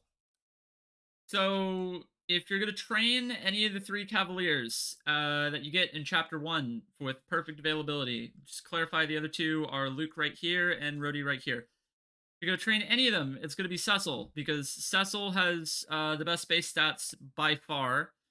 Overall, the best growth rates. She doesn't have the highest strength growth rate, but who cares? Just give them star shards. And in that regard, she also joins with the highest base level, which means that she also promotes for Luke and Rhodey, which again just makes her better by default, because you have to put more experience into the units with worse stats to catch up to where Cecil could be before them. And she's the best user of the First Knight's Crest that you get. Just pretty good combat unit. The fact that she have the, I think the golden number is 9 speed. She has 8 speed. How much do Iron Lances weigh? Yeah, so the golden number for speed in this game, at least in the early game, is 9 speed. Because 9 speed is the moment where you have 3 attack speed with the Iron Lance and are now capable of doubling with it. Cecil has a, what's her speed growth? She has a 60% chance to level speed, and she only needs to hit that 60% chance exactly once for her to start doubling. Whereas this bozo needs to hit a 50% 3 times. And oh shit. Okay, kept it good. Yeah, so this bozo needs to hit 50% 3 times, and this bozo needs to hit 40%. And how many times does he need to do that? He needs to hit 40% twice, whereas Cecil needs to hit 60% once. So yeah, she very quickly surpasses them in combat, and then you can buff her strength with star shards, so she fights better. And because she is a woman and is therefore cooler, she can use the lady sword, and these 2 bozos can't. So yeah, the bozo really good. They all join at exactly the same time. So that is Cecil. She's pretty good and worth training if you want to train a Cavalier. If you don't want to train a Cavalier, you don't have to use her, because I don't know how much she contributes in LTC, and she definitely falls off in 0% growth. But I mean, most Chapter 1 characters are going to fall off in 0% growth. Last one in A tier is Zane. Zane just copies your best unit, as you've probably seen. The only reason he is not S tier is because it takes a turn to copy that unit. So if you are 1 turn clearing the map, Zane doesn't do a goddamn thing. And Zane joins late enough where 1 turn clearing the map is actually like an idea that you could entertain.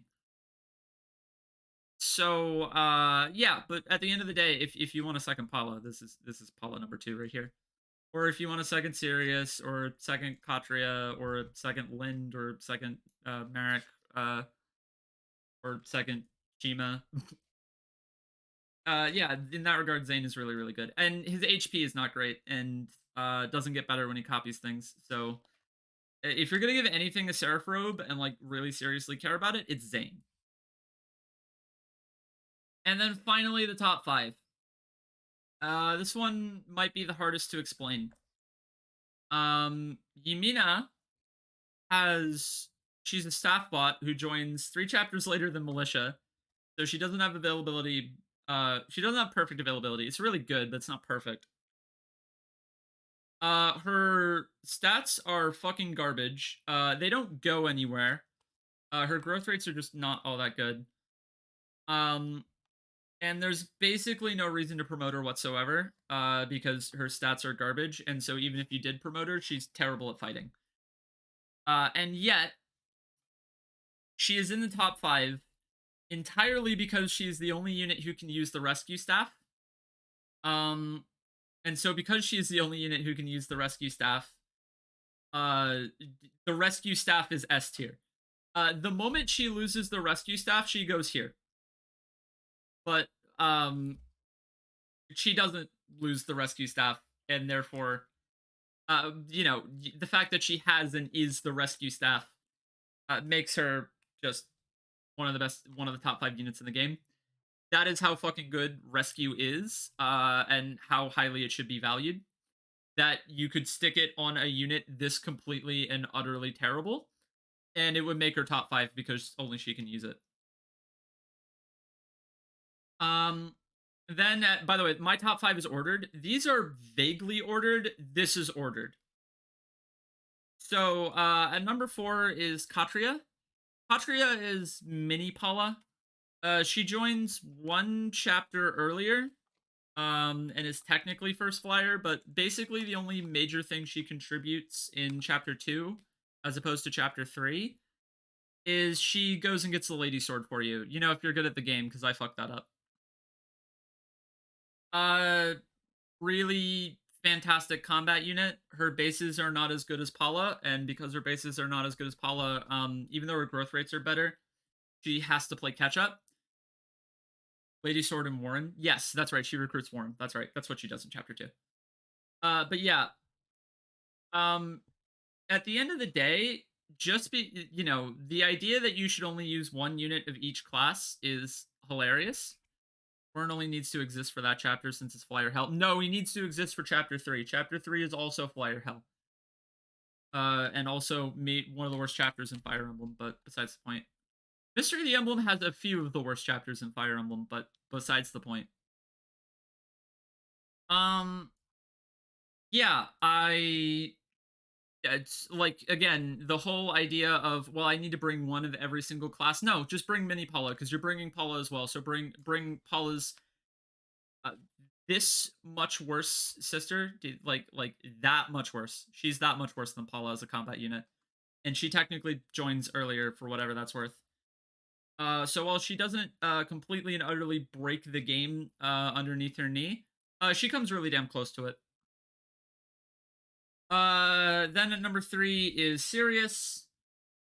Sirius is he okay, so he joins 3 chapters after your Jagan, in the exact same class as a level 1 paladin. Absolutely all of his base stats except I think luck is better, but luck is a meme of a stat, especially if you're not playing Iron Man. And he has way better growth. Like, he has really good growth rates. He's tied for the highest defense growth in the game, with a few other units, and it's only 30%, but it's still funny. So even without star shards, he grows pretty fine, and will cap most of his stats by the time you get him to level 20, and just kind of breaks the game in half by having just incredible combat. So yeah, Sirius is absurd.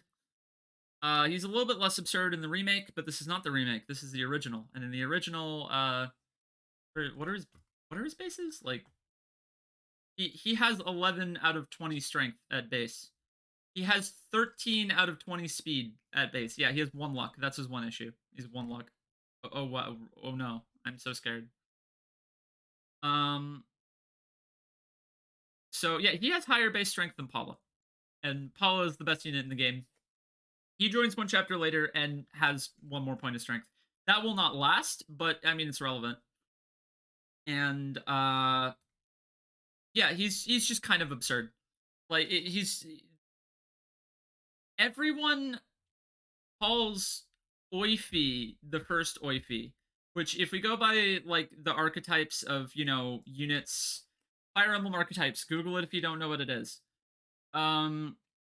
Oifi in Fire Emblem 4 is frequently attributed to be the first Oifi, and the entire archetype is named after him. I think it should belong to Sirius. You could, I mean, yeah, he joins 3 chapters later than Aaron. Who fucking cares? This dude joins with ridiculous bases and really good growth rates, and is a paladin. If that isn't an Oifi, I don't know what is. And so, like, I would just call it a Sirius. That's what it is. And I think like it's muddled that fucking Jagan is more of an OP. No, Jagan doesn't grow. That's not why Jagan is good. No. Jagan in FE1 sucks. Jagan in FE3 falls off. Well, Jagan in FE1 is the best unit in the game if you credits warp, but if you don't, then he falls off super hard. Jagan in FE3 falls off. Jagan Book 2 in FE12 doesn't exist. He's basically only really, really good in Shadow Dragon, and it has nothing to do with the stats, and more like it just has to do with the fact that he's your very first promoted unit, and he can use forged effective weapons on a dragon at base, and that's why he's good. No other reason. His stats do fall off, and they're not very good. But you know, you can give him a Rider's Bane and have him one-shot bosses and then warp skip, because that's what Shadow Dragon is. That's why he's good. And he carries the first 3 chapters, which are the hardest chapters in that game. But besides the point. Blah, blah, blah. Yeah, so I think it should be the Sirius archetype, because that's is above average stats and above average growth rates to keep him up. Yeah, basically the archetype is breaks the game in half by existing. Sirius is not the first and is not the last, and ironically, the unit that the archetype is named after in Oifi, I think is the worst Oifi. I mean, he's still really, really good, but the idea of the Oifi is that the Oifi doesn't fall off, and Oifi himself falls off, which is why, like, a little bit, a tiny bit. Which is why I think it should be called the Sirius and not the Oifi. But, you know, that's the Oomphy. Okay, never mind. We're calling it the Oomphy. You're right. So yeah, Sirius is the first Oomphy. And then last 2 units, Fina. This is going to be true of every dancer in the franchise. If the dancer is not top 3, you haven't played a lot of Fire Emblem. Oomphy doesn't fall off. So true. Yeah, Fina is whatever. It's okay. The difference between Zane and Fina is that Zane copies the unit, takes a turn to copy them. Hi back. Hello. What you find hilarious is that Oomphy is given bad weapons so he doesn't ORKO enemies, then has critical. I mean, I'm pretty sure he still ORKOs with the Iron Lance in regular mystery. I don't. He definitely doesn't ORKO in New Mystery, but that's because that game. The remakes have hard modes, and the hard modes make those games some of the hardest in the series, which is the reason they're fun. But besides the point. Yeah. So the difference between Fina and Zane is that Zane takes a turn to copy Paula, and then he has a javelin and an armor slayer. No, he has an iron lance. He has an iron lance. Where is he? Yeah, he has an iron lance and an iron sword. But, you know, go off. Oifi? Oh, Oifi, yes. Oh, you're talking about Oifi. Oh, I thought you were talking about Sirius. My bad. Yeah, but I mean, Oomphy can literally just go to the starting castle and go to the pawn shop or the convoy and just pick up a good sword. You can just give him an iron blade and then he's one rounding. The audio started glitching with the ad. That's hilarious. Okay, so one more time to explain the difference. Zane copies Paula, takes a full turn to copy Paula, and then starts acting. Whereas Fina sees Paula, sees that Paula killed something. I sounded like a robot. Oof. I hope that does not show up in the VOD. Whereas Fina sees Paula. Paula will move her full move, and then Fina will dance Paula, and then Paula moves 12 more squares.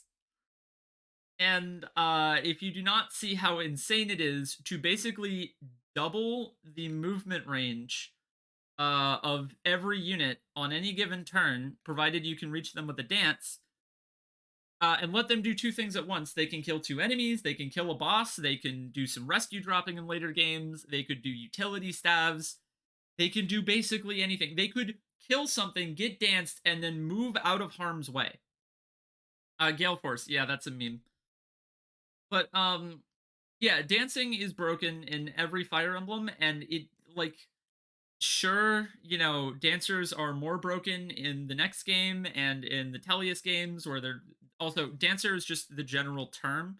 They're not all dancers. Sometimes they play the flute, or sometimes they play the harp, or sometimes they're fucking birds. But they're I just lump them all in as the dancer. Sometimes they sing, but I just lump them all as the dancer. Yeah, even the worst dancers are top 3 units in their games basically all the time, no matter what. And this is the very first dancer in the series. And dancers all kind of have their own unique. Doing one of them versus doing two is insane. Yes, and all of the dancers have kind of their own unique quirks that I think are worth talking about. Who's the worst dancer? That is a massively, massively difficult question to answer. Uh if you really had to put me on the spot, like no analysis, just figure it the fuck out, my argument is that it's either Faye in Echoes or it's if we're talking like an actual dancer and not like a unit that just gets dance as a spell and it's super weird, then it would be Tethys from Sacred Stones. Um But yeah, Fina, dancers usually have unique quirks, and I think the reason that Tethys is the worst dancer is that she has no unique quirks that all of the other dancers do. In Fina's case, it's fighting, except it's not just fighting, it's that she's the only other unit in the game who can use the rapier, I guess. If you care about that, if you want Fina to fight. Not all dancers can fight, but Fina can and can technically defend herself. Not like you would ever want to do that because it does have lore implications. That is correct. Uh, the thing with Fina fighting is, or any dancer fighting, is that if your dancer is fighting on player phase, they didn't dance. So what the fuck are you doing? Um, so she can defend herself, kind of, not really on enemy phase. And she can hold a rapier, and I never take that rapier off her because I just think it's funny. Also, her growth rates are really good if I remember correctly. Again, if you want to meme and use her to fight things, uh, yeah, she has 60% strength and 80% speed, and 20% defense is actually average. Like, all of these growth rates except for HP are absurd. They're actually all, like, really, really, really good. So, I mean, if you want to fight things with your dancer, then fucking go off. And then finally, Paula. Paula joins in chapter 3 um at level 10, so she can immediately promote, although in practice you don't get a whip until you're not allowed to promote her until chapter 6 or 7.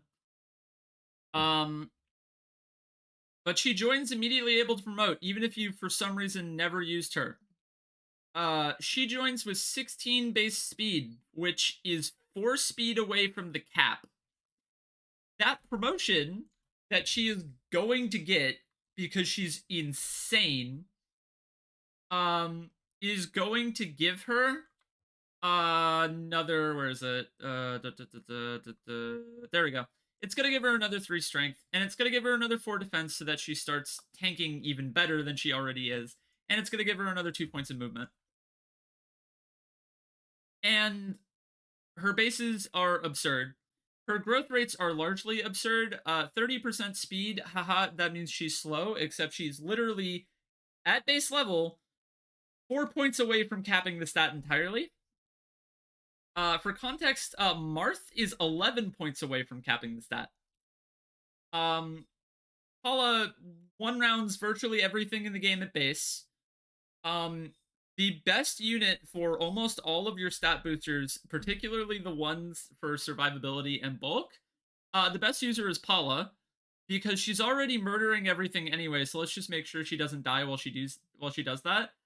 If you're not convinced by her go fuck yourself base stats, that basically make her better than Minerva at base. If you're not convinced by that, you can hand her star shards and watch her get perfect level ups on every single level up for the entire game. And to top absolutely all of that off, she joins in chapter fucking 3. This is one of the most broken units in the entire franchise. There is an argument that she deserves her own tier.